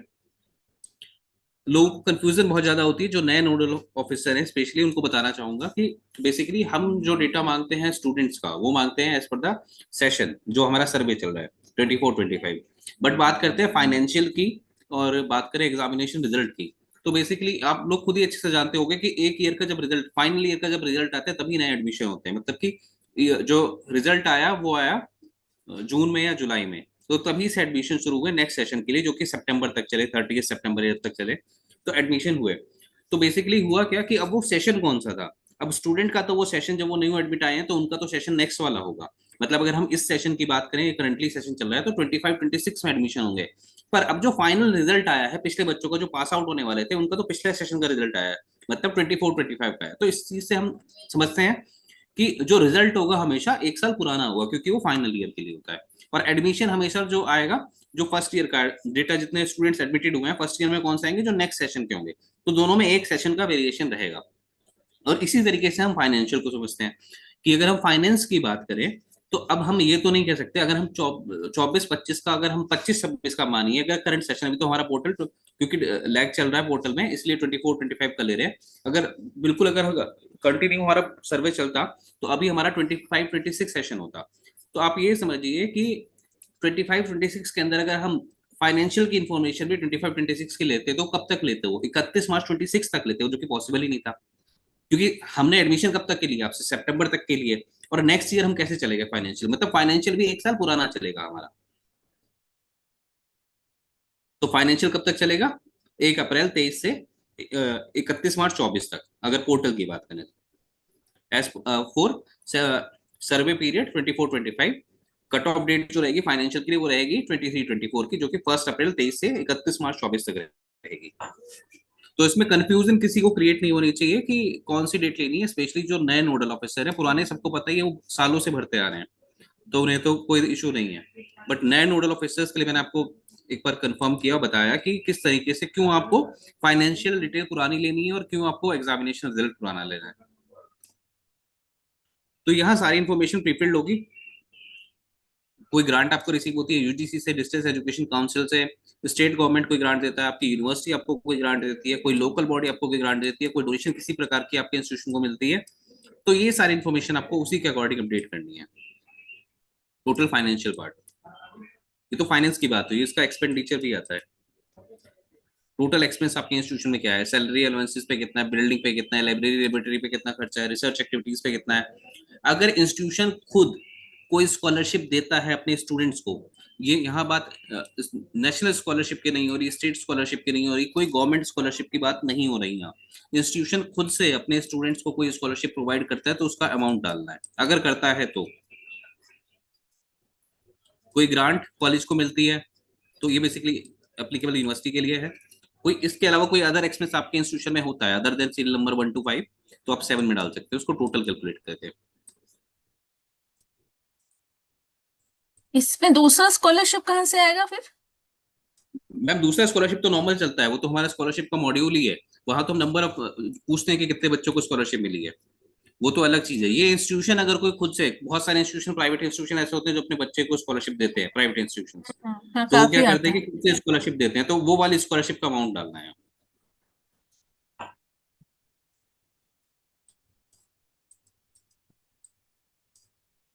नेक्स्ट पार्ट है इंफ्रास्ट्रक्चर। इसमें भी एक चेंज हुआ है, सिर्फ एक क्वेश्चन हमने इस बार इनकॉर्पोरेट किया। लास्ट ईयर तो जैसे मैंने आपको बताया था वर्चुअल कॉन्फ्रेंस में कि 2-3 क्वेश्चन हमने ऐड किए थे। जैसे आपने देखा था last year fire fighting equipments हमने डाला था नया क्वेश्चन एक, drinking water facility in university college with number of water coolers, ये लास्ट ईयर डाला था हमने।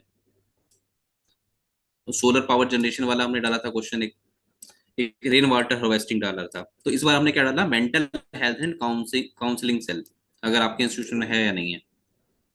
तो एक क्वेश्चन हमने डाला है इसकी कोई कट ऑफ डेट ऊपर नहीं रखी, जैसे कि लास्ट ईयर भी नहीं रखी थी। तो एज ऑन डेट आपके पास जो भी इंफ्रास्ट्रक्चर अवेलेबल है as per the latest record, ऐसा नहीं है कि आपने मतलब 2 साल पहले की इन्फॉर्मेशन यहाँ दे रहे हो, क्योंकि सर्वे हमारा डिले चल रहा है। तो एटलीस्ट हमें ये बता रहेगा कि आपके इंस्टीट्यूशन में क्या क्या इंफ्रास्ट्रक्चर अभी राइट नाउ अवेलेबल है, तो इसलिए कोई कट ऑफ ये डेट भी ऊपर मेंशन नहीं करी। ये इसमें ऊपर मेंशन हो सकता है इंफ्रास्ट्रक्चर के ब्रैकेट में एज पर लेटेस्ट रिकॉर्ड, ऐसा किया जा सकता है। हाँ मैम, ये लेबल में डाल देते हैं। बेसिकली हाँ होता ही है लेबल कि में, जिसमें जहाँ हाँ जी लेबल मेंशन कर देंगे। पर लेबल अभी के लिए मेंशन मतलब कर सब देना। ये करना है कि एज ऑन डेट जो भी आपके पास इन्फॉर्मेशन है आप सभी वही डालिए। हाँ नहीं, फिर भी आप लेबल मेंशन कर दीजिए ताकि सबको ध्यान रहे ठीक है और लेमैन को भी ध्यान जी। रहेगा ना। Okay okay okay. मैं नोट कर रही हूँ ये, है ना। तो सारी जी ओके, तो सारी इन्फॉर्मेशन आपको यहाँ डालनी है इंफ्रास्ट्रक्चर में, जो जो अवेलेबल इंफ्रास्ट्रक्चर आपके पास है। नेक्स्ट बात करते हैं, मैम जैसे बात करी थी स्कॉलरशिप की, तो स्कॉलरशिप के लिए बेसिकली कितने स्टूडेंट को स्कॉलरशिप मिलती है। बहुत सारे लोगों की क्वेरीज होती है कि सर हमें पता ही नहीं है कि कितने लोगों को स्कॉलरशिप मिली है। अब हर एक इंस्टीट्यूशन का अपना एनएसपी का लॉगिन होता है, स्टेट स्कॉलरशिप का लॉगिन होता है, वहां जाके चेक करिए इन्फॉर्मेशन, कितने बच्चों ने अप्लाई किया था, कितने बच्चों को स्कॉलरशिप मिला, सब कुछ सारी इन्फॉर्मेशन वहां होती है। अब डायरेक्टली आपको कोई बताने तो नहीं आएगा, वो आपको खुद से निकालनी पड़ेगी, क्योंकि जिस जिस पोर्टल पे आप उसको एप्लीकेशन डलवाते हो आप वहीं से अपने लॉगिन से चेक कर सकते हो कि नेशनल स्कॉलरशिप तो देता है। मैंने खुद एग्जांपल देखा है, उड़ीसा में हम लोग गए थे एक वर्कशॉप में, तो वहाँ एक इंस्टीट्यूशन के नोडल ऑफिसर ने बोला कि सर, हमने बोला कि कितने बच्चों को स्कॉलरशिप मिलती है, तो कहते हैं कि सर हमें नहीं पता, कि क्योंकि बच्चा स्कॉलरशिप अप्लाई करता है। कुछ लोग कहते हैं कि हमें नहीं पता उसे मिली है, हमें नहीं पता उसने अप्लाई की है। तो ये सारी इन्फॉर्मेशन वो कहते हैं कि जब इंस्टीट्यूशन अपनी खुद की इन्फॉर्मेशन दे रहा है तो वो खुद अपने एनएसपी पोर्टल पे लॉगिन करेंगे और वहाँ सारी इन्फॉर्मेशन चेक करेंगे कि कितने स्टूडेंट अवेल कर रहे हैं स्कॉलरशिप। तो सारी इन्फॉर्मेशन वहाँ, ऐसे स्टेट स्कॉलरशिप का पोर्टल है, तो वहां से आप बेसिकली ये दो ही लोगों के लिए होती है, कि स्टेट स्कॉलरशिप के लिए या कोई भी गवर्नमेंट स्कॉलरशिप जो आपके स्टूडेंट अवेल कर रहे हैं, वो सारी डिटेल्स आपको स्कॉलरशिप वाले मॉड्यूल में डालनी है। अभी के लिए इसे अनलॉक कर लेते हैं। हर एक कॉलेज में पता है क्या होता है, स्कॉलरशिप इंचार्ज बने होते हैं, ये डाटा ओके उन्हीं से लिया जाता है। और ये है स्कॉलरशिप का, जैसे सपोज करो किसी बच्चे ने अप्लाई कर दिया, एक वो होता है अप्लाई किया, एक होता है मिली है। तो इसमें उस पीरियड जी के मैम। दौरान जो मिली है इनको वही लेना पड़ेगा ना। जी मैम। हम्म। अवेल्ड स्कॉलरशिप, अब यहाँ यस करके उसका मैट्रिक्स में टोटल नंबर डालना है, कितने स्टूडेंट जनरल से हैं, एससी एसटी और ओबी से हैं। सेम मैट्रिक्स फॉलो करनी है आपको एनरोलमेंट वाली। और ये सिर्फ उस सेशन के लिए है 24-25 के लिए, 24-25 एकेडमिक सेशन के अंदर कितने स्टूडेंट्स को अवेल हुई है स्कॉलरशिप। फेलोशिप का भी सेम पैटर्न फॉलो होगा, एजुकेशन लोन के लिए भी सेम पैटर्न फॉलो होगा। अगर आपका इंस्टीट्यूशन मेंटेन कर रहा है डेटा, तो उसके against total number category wise students का ब्रेकअप। नेक्स्ट पार्ट है एक्रेडिटेशन। अगर आपका इंस्टीट्यूशन नैक से एक्रेडिटेड है या ICAR से है या कोई भी एक्रेडिटेशन बॉडी से है, तो आप उसका स्टेटस यहाँ अपडेट कर सकते हैं। Cycle score provided, date, validity, ये सारी इंफॉर्मेशन। लास्ट मॉड्यूल है NEP इंफॉर्मेशन। NEP हम क्यों ले रहे हैं? हम इसलिए ले रहे हैं NEP क्योंकि हमें पता चले कि कहाँ कहाँ NEP इम्प्लीमेंट हो चुकी है और कितने लेवल तक हो चुकी है। इसका डेटा हम कभी शेयर अपनी रिपोर्ट में नहीं करते, बट हाँ, इससे हमें एक चीज पता चल जाती है कि किसी भी, जैसे कि अभी भी बहुत सारे पार्लियामेंट क्वेश्चन हमारे पास आए, तो हमने सोचा था कि हमने स्टार्टिंग स्टेज के अंदर हमने क्यों लिया NEP, कि उसका इंप्लीमेंटेशन पता चल जाए कि किस स्टेट में कितना इंप्लीमेंट हो चुका है। बट अभी पार्लियामेंट में बहुत सारे क्वेश्चन आए जा रहे हैं कि NHEQF से रिलेटेड आ रहे हैं, 4 ईयर यूजी प्रोग्राम कितने इंस्टीट्यूशन में इंप्लीमेंट हुए। तो ये बहुत अच्छा है कि जो स्टेट बिल्कुल अच्छे से रिस्पॉन्स कर रहे हैं। कुछ कुछ इंस्टीट्यूशन मतलब करते हैं कि उन्होंने रैंडम नंबर डाल देते हैं यहाँ से। तो अब की बार हमने वैलिडेशन लगाया कि आप रैंडम नंबर नहीं डाल सकते, आपका जो टोटल एनरोलमेंट है उससे ज्यादा एक्सीड नहीं हो सकता आपका। तो इस बार मतलब बहुत सारा यूज आया आपके डेटा, जो आप लोगों ने डेटा प्रोवाइड किया NEP के अंदर भी। तो जैसे 4 ईयर यूजी प्रोग्राम का कितना इंट्रोड्यूस हुआ है, स्वयं में कितने बच्चे रजिस्टर्ड है कि नहीं है, अब यू साइन कितने हुए हैं, ऐसे बहुत सारे क्वेश्चन आते हैं पार्लियामेंट में, तो सबके रिप्लाईज यहीं से मिलके बनते हैं। तो आई रिक्वेस्ट एवरीवन कि जितने लोग NEP का डेटा भी फिलअप कर रहे हैं, तो रैंडम नंबर ना डालें यहाँ पे। वहां पे जो आपके पास एग्जैक्ट इन्फॉर्मेशन आप वही डालिए जितना इंप्लीमेंट हुआ है। इंप्लीमेंट हो गया, कोई स्टूडेंट नहीं है, तो उसमें 0 डालने के लिए भी आपके पास ऑप्शन है कि हर एक ऑप्शन के अंदर 0 भी पोर्टल एक्सेप्ट करता है। तो सिर्फ इंप्लीमेंटेशन हुआ है तो आप यस डाल के उसको 0 भी डाल सकते हैं, तो गलत मत डालिए। इसमें कोई चेंज नहीं है, जो लास्ट ईयर हमने क्वेश्चन पूछे थे सारे क्वेश्चंस वही हैं। Weather your institution adopted NHEQF, yes और no. Whether your institution adopted national curriculum and credit framework for UG programs, 4-year UG program has been introduced in your institution? Yes or no? Research development cell or any other formal office by any other name that facilitates R&D activities has been established? Yes or no? Whether your institution adopted and published an institution development plan on its website? Yes or no? Does your institution have entrepreneurship and innovation cell? MOU has been signed by your institution for industry institution linkage? Yes or no? Whether SWAYAM regulation have been adopted by your institution? If you select yes, then you need to enter the number of student enrolled by SWAYAM programs, the total number of male, female, and transgender. For ABC, whether your institution registered on ABC, how many students are registered on ABC? You just need to enter the total number. How many students are there from your institution who are already registered on ABC? You need to enter the total number of male, female, and transgender here. For multiple entry and exit, whether your institution is offering multiple entry and exit in the academic program, yes or no? Internship, apprenticeship cell.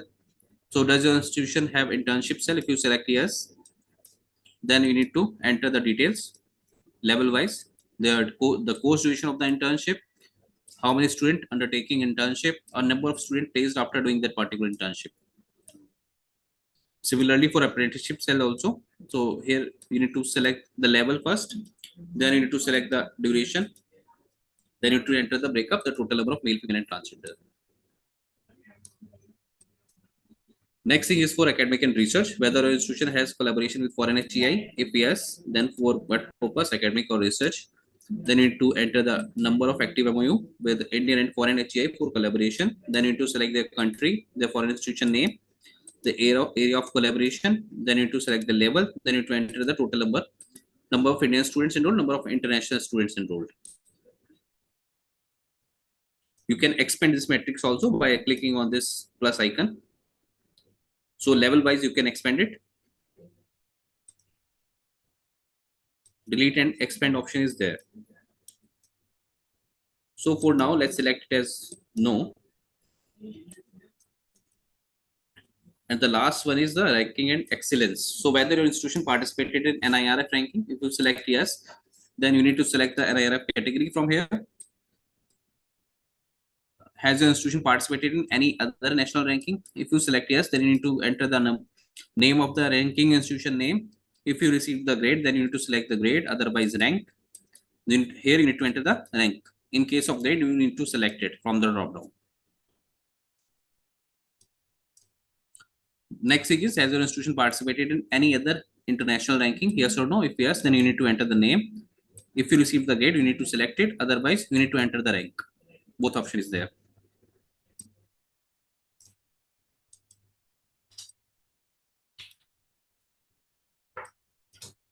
Second thing is for the course and program. Has your institution implemented elective course system? Yes or no? Does your institution offer multidisciplinary degree programs? Yes or no? For dual programs, the portal will ask you whether your institution has collaborated with other institutions for dual programs. If you select yes, then portal will ask collaboration with the Indian institution, foreign international institution, or both. For now, let's select it as Indian Institute. Then you need to select the level of the program name, the state of the institution, the affiliating university name, then total number of male, female, and transgender. Similarly, for the joint program also, if you select yes, collaboration with Indian Institute, International Institute, or both. And last thing is for IKS, does your institution offer Indian Knowledge System courses? If you select yes, then you need to enter the breakup level wise, the total number of male, female, and transgender.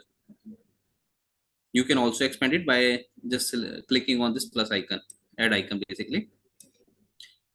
And the last tab of this module is detail of industry, internship, and apprenticeship program. Skill offered by the institution. This is basically skill related programs. Whether your institution offer industry ready skill courses in collaboration with the industry. If you select yes, then here you need to enter the total number of male, female, and transgender. Similarly,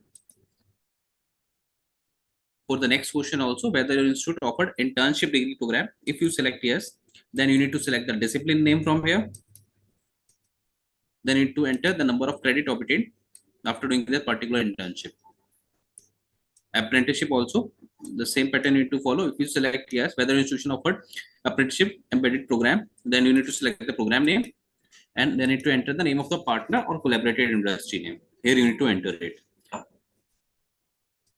So basically this was our last module, that is NEP information. So now if you have any query related to any of the module, let's start from the basic information, then we'll proceed to next module. If you have any query from the basic information, you can ask only from the basic information. If you have any query, any institution from any of the tab, let me show you all these tabs. Any institution have any query from the basic information?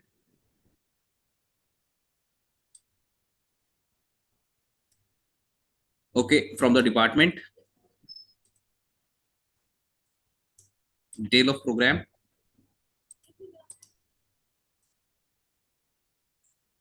any institution have any query from detail of program? From the hello student? Excuse me sir जी बताइए।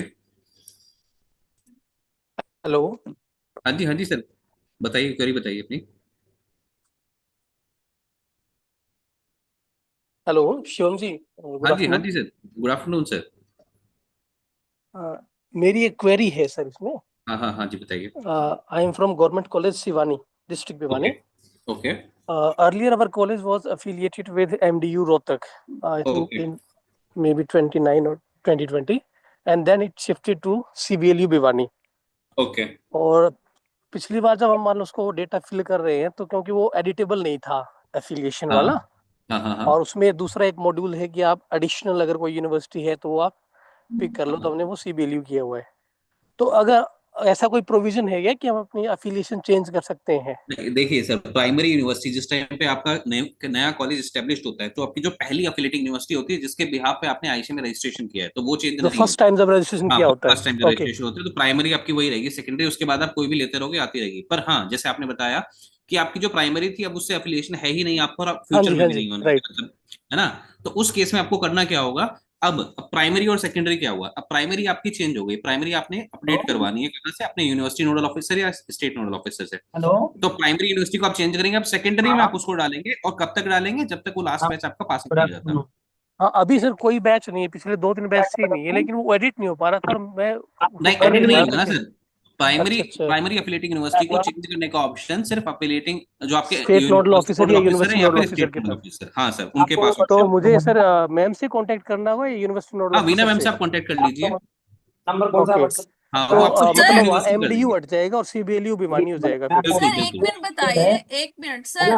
देवीलाल जी, आपने हाँ जी ma'am. पहली बार हम nodal officer बने हैं? क्या ma'am? Hello.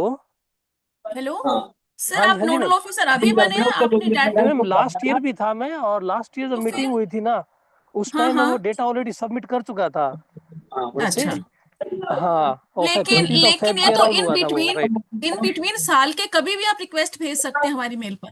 Okay okay, actually मुझे आइडिया नहीं था, मुझे लगता है जब पोर्टल ओपन होता है उसी टाइम कर सकते हैं। ऐसा नहीं है, आप अभी रिक्वेस्ट भेजिए, डाटा फिल करने से पहले, सबमिट करने से पहले भेजिए। ठीक है मैम, मैं लेटर भिजवाता हूँ। Thank you ma'am. लेटर भिजवाइए। करना पड़ेगा बच्चों को, फिर पड़े अब सब बच्चों को अलग अलग बना दो। जी सर, थैंक यू हाँ, थैंक यू। अब इंडिविजुअली बच्चों को बना के कैसे दें कुछ बच्चों, तो फिर बच्चों को हर बच्चों को व्हाट्सएप करना पड़ेगा, बना के देने को फिर तो। आई ये क्या हो रिक्वेस्ट रहा है एवरीवन इसमें? प्लीज म्यूट बच्चे योर को माइक। बताइए, फिर मैं आपको व्हाट्सएप करता हूँ आपको मैं। बीच में ये कौन बोल रहा है? मेरा मतलब ग्रुप में इंडिविजुअल तो ग्रुप में भेज दो पूरा उठा के, तो वही तो बता रहा हूँ मैं आपको। किसी यूजर का माइक अनम्यूट है, I request you please mute your mic. So any institution have any query from the department and program module? From the students enrollment? Any query from the students enrollment?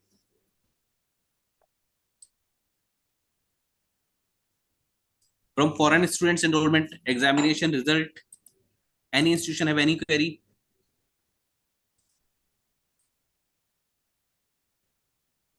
From placement details, staff information, teaching staff, non-teaching staff?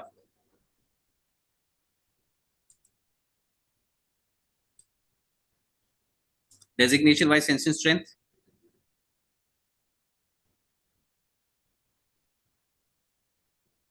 From financial information, infrastructure,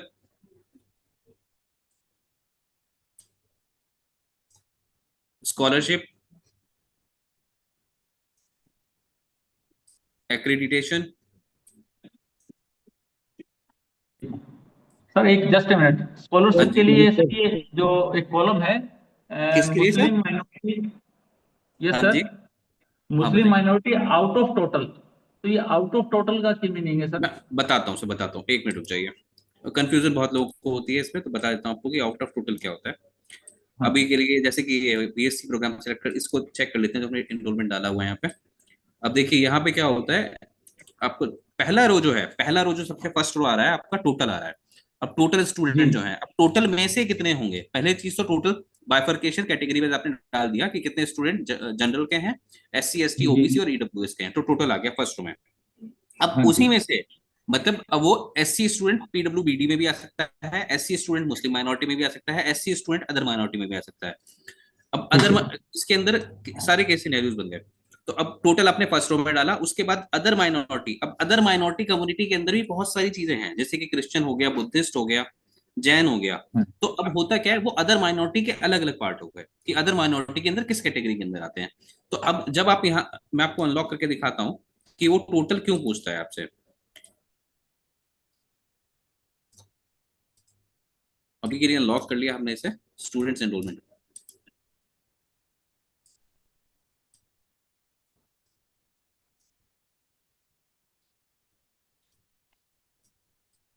यहाँ पूछता है other minority total. अब यहाँ हमने हमने कहा कि हमारे पास माइनॉरिटी का ब्रेकअप है, माइनॉरिटी का ब्रेकअप है। अब ब्रेकअप है तो सारी सबका होगा, बुद्धिस्ट क्रिश्चियन जैन पारसीज का। अब नीचे तो आप कितने भी ऐड करते चले जाएंगे, पर उसका एक टोटल भी होगा कि आपके पास टोटल अदर माइनॉरिटी में कितना स्टूडेंट है, उसको आपको यहाँ डालना है। और आउट ऑफ दैट कितना जैन है, कितना पारसी है, कितना सिख है, वो तो आप नीचे इस मैट्रिक्स को एक्सपेंड करके वो आप नीचे नीचे डाल सकते हैं।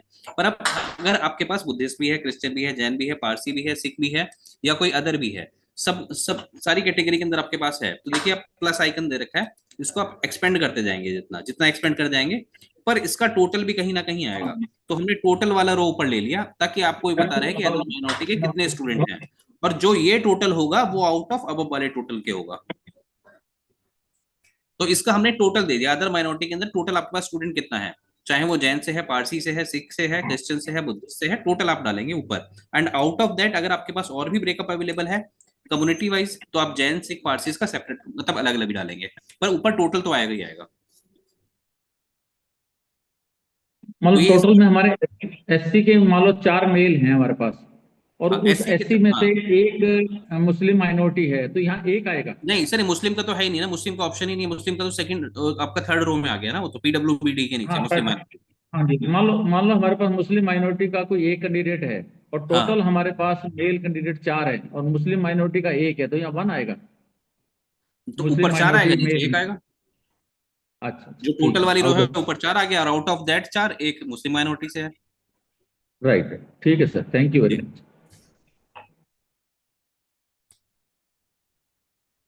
और कोई इंस्टीट्यूशन की कोई क्वेरी इस मैट्रिक्स से बेसिकली? मैं डॉक्टर प्रदीप से, गवर्नमेंट कॉलेज बिरोड से।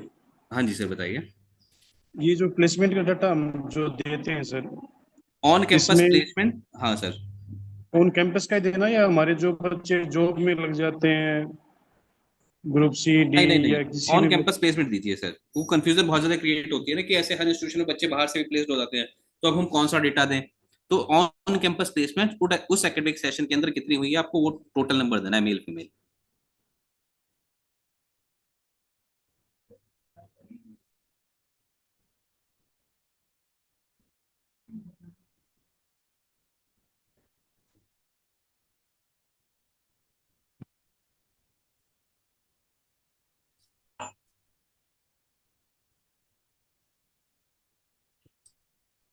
और कोई क्वेरी किसी भी इंस्टीट्यूशन की, किसी भी मॉड्यूल से रिलेटेड है तो आप पूछ सकते हैं अभी। नमस्कार सर। रेनू रेनू मैम के ले सर लीजिए। एनईपी से रिलेटेड एक क्वेरी है। हाँ जी। सर इसमें एनईपी में एक ये है एबीसी आईडी वाला कि whether your institution have registered on ABC portal. Hmm. तो सर एबीसी पोर्टल पे तो जो रजिस्ट्रेशन है वो यूनिवर्सिटी करती है, बट हमारे सारे कॉलेज के स्टूडेंट्स की एबीसी आईडी है। तो ठीक है, हमें इसमें क्या करना है, कैसे यस करके फिलअप टोटल करना? नंबर डाल दीजिए। Yes sir. यस करके टोटल नंबर डाल दीजिए, मेल फीमेल। यस कर, अच्छा यस कर दे, कॉलेज भी यस कर दे? Okay sir. क्योंकि यूनिवर्सिटी के पास कंफर्म नहीं है ना कि वो डालेंगे इसका रिकॉर्ड नहीं डालेंगे, अगर आपके पास है तो आप डाल दीजिए। नहीं, यूनिवर्सिटी ने हमसे लिया हुआ है वैसे ये रिकॉर्ड। अच्छा, तो एक बार आप कंफर्म कर लेना कि अगर यूनिवर्सिटी फिलअप कर रही है डेटा तो फिर आप मत डालना, और अगर आप फिल कर रहे हो तो वो ना डालें। तो अपने पहले ये चीज़ यूनिवर्सिटी ensure- नोडल ऑफिसर से बात हाँ, करेंगे। यूएनओ से एक बार कंफर्म कर लीजिएगा। Okay sir. ऐसा ना हो कि मतलब आप सोचे कि वो डालें और वो सोचे कि आप डालें, क्योंकि आपके पास स्टूडेंट है तो फिर कोई भी ना डाले। ये चीज कंफर्म, अगर ऐसे कोई मतलब कोई क्वेश्चन आ रहा है माइंड में तो एक बार आप कंफर्म जरूर कर ले अपने यूनिवर्सिटी नोडल ऑफिसर से। ठीक है सर, ठीक है। जी। ओके। शिवम सर, मेरी प्रॉब्लम सॉल्व कीजिए प्लीज। मैम आपका लॉगिन कर लेते हैं। Yes sir.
आपके बता रहे थे मैम, बताइए आपका, आपने कहा कि एनरोलमेंट वाला मॉड्यूल आपका लॉक पड़ा हुआ है यस ना? सर, स्टूडेंट एनरोलमेंट में है सर प्रॉब्लम, पेज लॉक दिखा रहा है।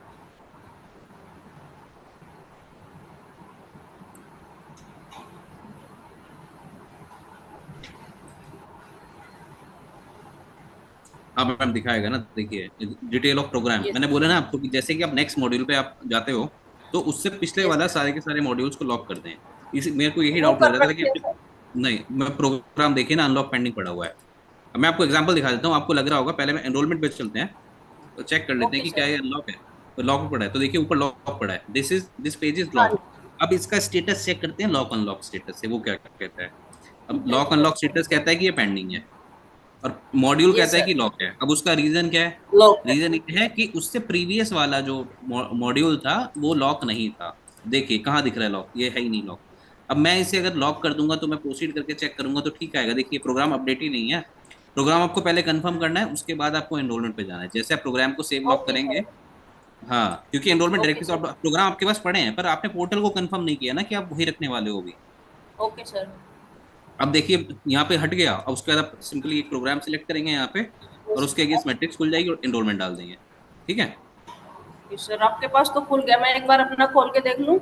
मैम, बस परेशानी उतनी थी कि मैंने बोला कि सारे टैब को आपको सेव लॉक कर लेना है। मतलब पोर्टल तभी आपको कंफर्म करेगा ना। आपको पता है कि यही दो प्रोग्राम है, पर पोर्टल को नहीं पता। पोर्टल को चाहिए कि उसको आप लॉक करो सेव करके। सर मैंने इससे पहले वाले किए थे, फिर भी दिक्कत आ रही थी। कोई नहीं मैम, अब इशू आएगा नहीं, 110% इस मॉड्यूल में तो नहीं आएगा। तो स्टिल आपके पास अगर कोई इशू आता है तो आप ईना मैम को कॉन्टेक्ट कर लेना एक बार। Okay sir, thank you. जी, इसके अलावा मैम दूसरी क्वेरी आपकी क्या थी? सर जो टीचर वाला है हमारा, फैकल्टी का है, जी, उसमें जैसे ओपन मान लो सेमेस्टर। एक एसएफएस में हमारे टीचर्स हैं, उसको हम एनरोल करते हैं, जी डेटा अपलोड हो गया है, वो काउंट करेगा सबको। लेकिन जब सैंक्शन पोस्ट की बात आती है हाँ। तो वो सैंक्शन, अब ये प्रोग्राम है हमारा, जैसे एमएड और बीएड है, ये जहाँ पर जैसे डॉक्टर रेणुमान मैडम है, ये हमारे एसएफएस में है, लेकिन सैंक्शन पोस्ट में हमारा दिखा रखा है कि असिस्टेंट प्रोफेसर ले ले, एसोसिएट असिस्टेंट में सभी को काउंट किया है पोर्टल ने। हाँ, सिस्टम में सारे काउंट होते हैं टोटल। हाँ जी, लेकिन जो सैंक्शन पोस्ट है वहां पर फिर अलग आएगा, वो हम 14 है तो कोई 14 दिक्कत दे नहीं है, वो देंगे। तो आपके पास ऑप्शन है ना, वो कम ज्यादा आप अपने अकॉर्डिंग डाल सकते हो। अब 5 अगर इन पोजीशन है तो उसका सेंशन 4 भी हो सकता है, 3 भी हो सकता है, जरूरी थोड़ी है जितना सेंशन आप उसके उतना ही डालिए। उतना ही डालें सर, उससे हम्म। ज्यादा या कम नहीं डालें। ज्यादा कम हो सकता है, पॉसिबल है, इन पोजीशन से ज्यादा कम हो सकता है, कोई दिक्कत नहीं है। Okay sir, okay, hmm. Thank you. Hello sir, नमस्कार। जी नमस्कार। एक छोटा सा क्वेश्चन है सर मेरा, जैसे स्टाफ इंफॉर्मेशन में अगर कोई हमारे कॉलेज से डेपुटेशन पे गया है दूसरे कॉलेज में, तो जी, उनकी इंफॉर्मेशन हम डालेंगे या सामने वाला कॉलेज डालेगा सर? डेपुटेशन पे गया है। हाँ, वो डेपुटेशन पे चल रहे हैं लगातार, तो उनकी डिटेल हम डालें या फिर जहाँ डेपुटेशन हुआ है आपका उनका तो वो वो रेगुलर कॉलेज एम्प्लॉय डाले? है ना, आप तो डालोगे हाँ डालोगे, हाँ, जो दूसरा बिल्कुल इंस्टीट्यूशन बिल्कुल। दिखाएगा वो दिखाएगा डेपुटेशन, जहां वो जाएंगे। तो आप उसको अच्छा, रेगुलर हम एम्प्लॉय उसको, दिखाओगे, वो डेपुटेशन दिखाएंगे। अच्छा sir, okay okay, nature of ठीक है। अपॉइंटमेंट में आता है ना सर, रेगुलर और डेपुटेशन दोनों चीजें आती हैं। तो जहां हाँ हाँ डेप्यूट हाँ, में है वो दिखाएंगे एज ए डेप्यूटेड, और आप दिखाओगे रेगुलर। ठीक, thank you sir.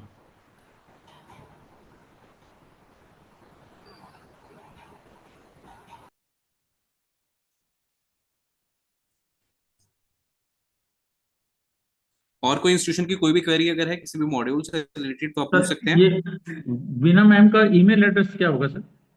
Veena ma'am अपना ईमेल आईडी बता दीजिए एक बार। नहीं है भाई, आपने इतनी मेल्स आती हैं आप लोगों के पास, aisha.haryana@gmail.com, अनलिमिटेड मेल्स आती होंगी आपके ऑफिस में हमारी तरफ से। अच्छा, वो आपके यहाँ से आती है, ठीक है, हाँ जी, थैंक यू। हमारी तरफ से ही आती हैं। ठीक है, थैंक यू, थैंक यू।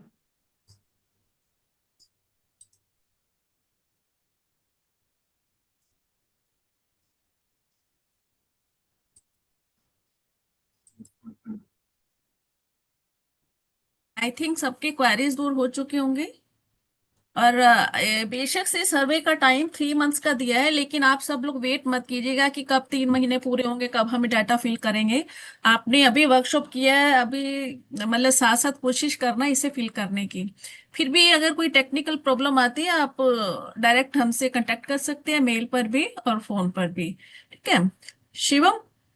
हाँ जी मैम, हर हम्म। बार तो 3 महीने सर्वे चलता ही है, हमें एक्सटेंड करके बताना पड़ता है, तो इसलिए हमने फाइनल एक ही लास्ट डेट रख दी, अब की बार डायरेक्टली 3 महीने की। मतलब पहले हम 2 महीने रखते, फिर हम 2.5 महीने बाद बोलते कि एक्सटेंशन दिया है। तो मतलब डायरेक्टली हमने एक ही कट ऑफ डेट रखी है कि और हमारा रीजन भी यही था कि हम एक बार में सारा डेटा कैप्चर कर ले, इसलिए हमने इसमें कोई चेंजेस भी नहीं किए, क्योंकि मतलब कि सब सब लोगों को पता ही है कि सारी इन्फॉर्मेशन क्या क्या कैप्चर कर रहे हैं। तो इस यही रीजन था कि हमने एक ही बार कट ऑफ डेट रखी कि 3 महीने की, जिसके अंदर 30 सितंबर तक हमने रखी है। और बाद के जो 15 दिन है, इन केस अगर 1% कोई करेक्शन के लिए अगर होता है तो उस केस में उसको अनलॉक करके अपडेट करा लेंगे। तो आप लास्ट मिनट का वेट मत कीजिएगा, क्योंकि लास्ट अभी जो सर्वे था उसमें भी हुआ क्या कि सब लोगों ने लास्ट में सोचा कि मार्च के एंड में सब लोग फाइनल सबमिशन करें, सर हमारी क्वेरी आ रही है, सर हमारी क्वेरी आ रही है। तो लास्ट मोमेंट पे पॉसिबल नहीं होता, और अल्टीमेटली होता क्या है कि आप अगर पार्टिसिपेट में नहीं आएंगे, सर्वे में पार्टिसिपेट नहीं करेंगे, तो आपका इंस्टीट्यूशन इनएक्टिव होगा। इनएक्टिव होगा तो आपके स्टूडेंट्स को स्कॉलरशिप नहीं मिलेगी, नहीं मिलेगी तो उसका जिम्मेदार कौन है? इंस्टीट्यूशन का नोडल ऑफिसर खुद है। और आईसी टीम रिस्पॉन्सिबल नहीं है, सबसे स्टेट भी रिस्पॉन्सिबल नहीं है। सबसे बड़ी चीज जो आयशा का data is the base of NAAC accreditation. अब जो binary system is going to be launch today itself, जैसे बाइनरी लॉन्च होगा तो आपसे सबसे पहले आयशा का सर्टिफिकेट मांगा जाएगा। तो इसलिए बेटर होगा, और क्योंकि नेक इंचार्ज में मैं हूँ और रिसेंटली स्टार्ट होने वाला, उसके भी लेटर्स आपके बाद आज से जाना शुरू हो जाएंगे। तो जो जितनी जल्दी डाटा भर लेगा बाइनरी में, उतनी जल्दी वो आगे अप्लाई भी कर पाएगा। It is the base data of everything, of every official purpose and every policy। इसलिए हमारे कोशिश पास ये भी कर। बहुत सारे इंस्टीट्यूशन आते हैं, जब नैक होता है तो इंस्टीट्यूशन आके हमसे बोलते हैं कि सर हमें पिछले 3 साल का डेटा अपडेट करना है, या फिर 3 साल से उन्होंने डीसीएफ फिल नहीं किया तो सर हमें डीसीएफ फिल करना है। तो जब नैक टीम आपके पास आ रही है, तब आप हमसे बोल रहे हैं कि सर हमें डेटा अपडेट करना है, हमने गलत डेटा डाल दिया था। तो ये चीज तब पॉसिबल हो ही नहीं पाती, या फिर हमें सर्टिफिकेट चाहिए, सर्टिफिकेट इसमें डीसीएफ में पार्टिसिपेट करने वाले। तो आपका इंस्टीट्यूशन 5 साल से डेटा ही फिल नहीं कर रहा था, वो इनएक्टिव पड़ा हुआ था, आपको आप मतलब रिस्पॉन्सिबिलिटी किसी भी चीज की ले ही नहीं रहे थे, तो आप एकदम से उठ के आएंगे और बोलेंगे कि हमें डेटा फिल करना है पिछले 3 साल का, तो पॉसिबल नहीं हो पाएगा। तो यही रीजन और होता है कि लोग गलत डेटा डालते हैं और फिर बाद में रिक्वेस्ट करते रहते हैं, फिर मल्टीपल टाइम रिक्वेस्ट करते हैं, इवन वो दिल्ली तक आ जाते हैं। तो उस केस में भी मतलब हम अलाउ तो कर ही नहीं सकते ना, क्योंकि सर्वे तो ऑलरेडी खत्म हो चुका है। It means Aisha nodal officer indirectly or directly is the responsible person of every policy matter. ठीक है। और एक तो अच्छी बात है आपके लिए कि जैसे आप सब ये लोगों ने हर बार आप लोग रिक्वेस्ट करते थे कि सर रेमुनरेशन वाला पार्ट सबके लिए होना चाहिए, फर्स्ट टाइम के लिए नहीं, तो मतलब आप सिर्फ फर्स्ट टाइम को देते हो, तो इस बार हमने सबके लिए कॉमन रखा है वो चीज। मतलब जो भी आयशा नोडल ऑफिसर है उसे रेमुनरेशन उनके अकाउंट में चला जाएगा। तो इसका टैब ओपन है शिवम, एक्टिव है नहीं टैब? मैम अभी ओपन नहीं हुआ, बट रिसेंटली मतलब with in couple of days में हम ओपन कर देंगे उसे। बट ये चीज होगी कि आप डेटा जरूर इंश्योर कर लें बाद में, क्योंकि लोगों की क्वेरीज बहुत आएंगी। अभी आप इन्फॉर्मेशन अपडेट करके आप बैंक अकाउंट डिटेल डाल देंगे, बट अभी लास्ट में स्क्रूटनिंग टाइम पे अगर आपकी कोई डिस्क्रिपेंसी पाई जाती है और आपका इंस्टीट्यूशन अनलॉक होता है तो डिले उतना ही होगा। तो सबसे मेरी ये रिक्वेस्ट है कि भी 3 महीने का टाइम बहुत ज्यादा टाइम है, मतलब जिनके पास स्पेसिफिकली 1000 एनरोलमेंट है, 500 एनरोलमेंट है, 2000 एनरोलमेंट है, आपके लिए तो हद से ज्यादा टाइम है। 3 महीना मतलब बहुत ही ज्यादा हो गया कि आप 10 बार डीसीएफ फिल कर लेंगे। हाँ, जिस यूनिवर्सिटी के पास 1 लाख एनरोलमेंट है, 2 लाख एनरोलमेंट है, आप मान सकते हैं कि उनको टाइम लग रहा है, क्योंकि वो जेन्युइन रीजन है उनका, उनके पास के मोर देन 500 प्रोग्राम्स रन हो रहे हैं। तो आप सभी से मेरी यही रिक्वेस्ट है कि आप सभी लोग टाइमली डेटा सबमिट करें और टाइमली आपको रेमुनरेशन भी मिल जाएगा। जितनी जल्दी आप डेटा सबमिट करेंगे उतनी जल्दी आपको रेमुनरेशन मिलेगा। पर इन केस वो भी कंफर्मेशन के बाद कि आपका डेटा ठीक है कि नहीं है, इन केस अगर आपका डेटा ठीक नहीं होता तो उस केस में मतलब उतना ही डिले होगा और शायद ना भी मिले, मतलब 1% चांस वो भी है। क्यों? क्योंकि आपका डीसीएफ अनलॉक होगा, फिर दोबारा से आप इन्फॉर्मेशन अपडेट करेंगे तो पोर्टल के पास कंफर्मेशन नहीं आया ना कि आपका डेटा फिक्स हो गया है। तो सभी से यही रिक्वेस्ट है कि एक बार आप जब डेटा फिलअप कर रहे हैं तो एक बार क्रॉस चेक जरूर कर लें उसको, तभी उसको फाइनल सबमिट करें। कोई ऐसा ना हो कि रैंडम नंबर चला जाए कहीं पे या गलत इन्फॉर्मेशन चली जाए जिसके लिए आपको बार बार कॉन्टेक्ट करना पड़े या ईमेल आपको करना पड़े। तो वो सब चीजों को इंश्योर कर लें, तभी 3 महीने टाइम उसी के लिए दिया हुआ है आपको, तो उसको वेस्ट ना करें।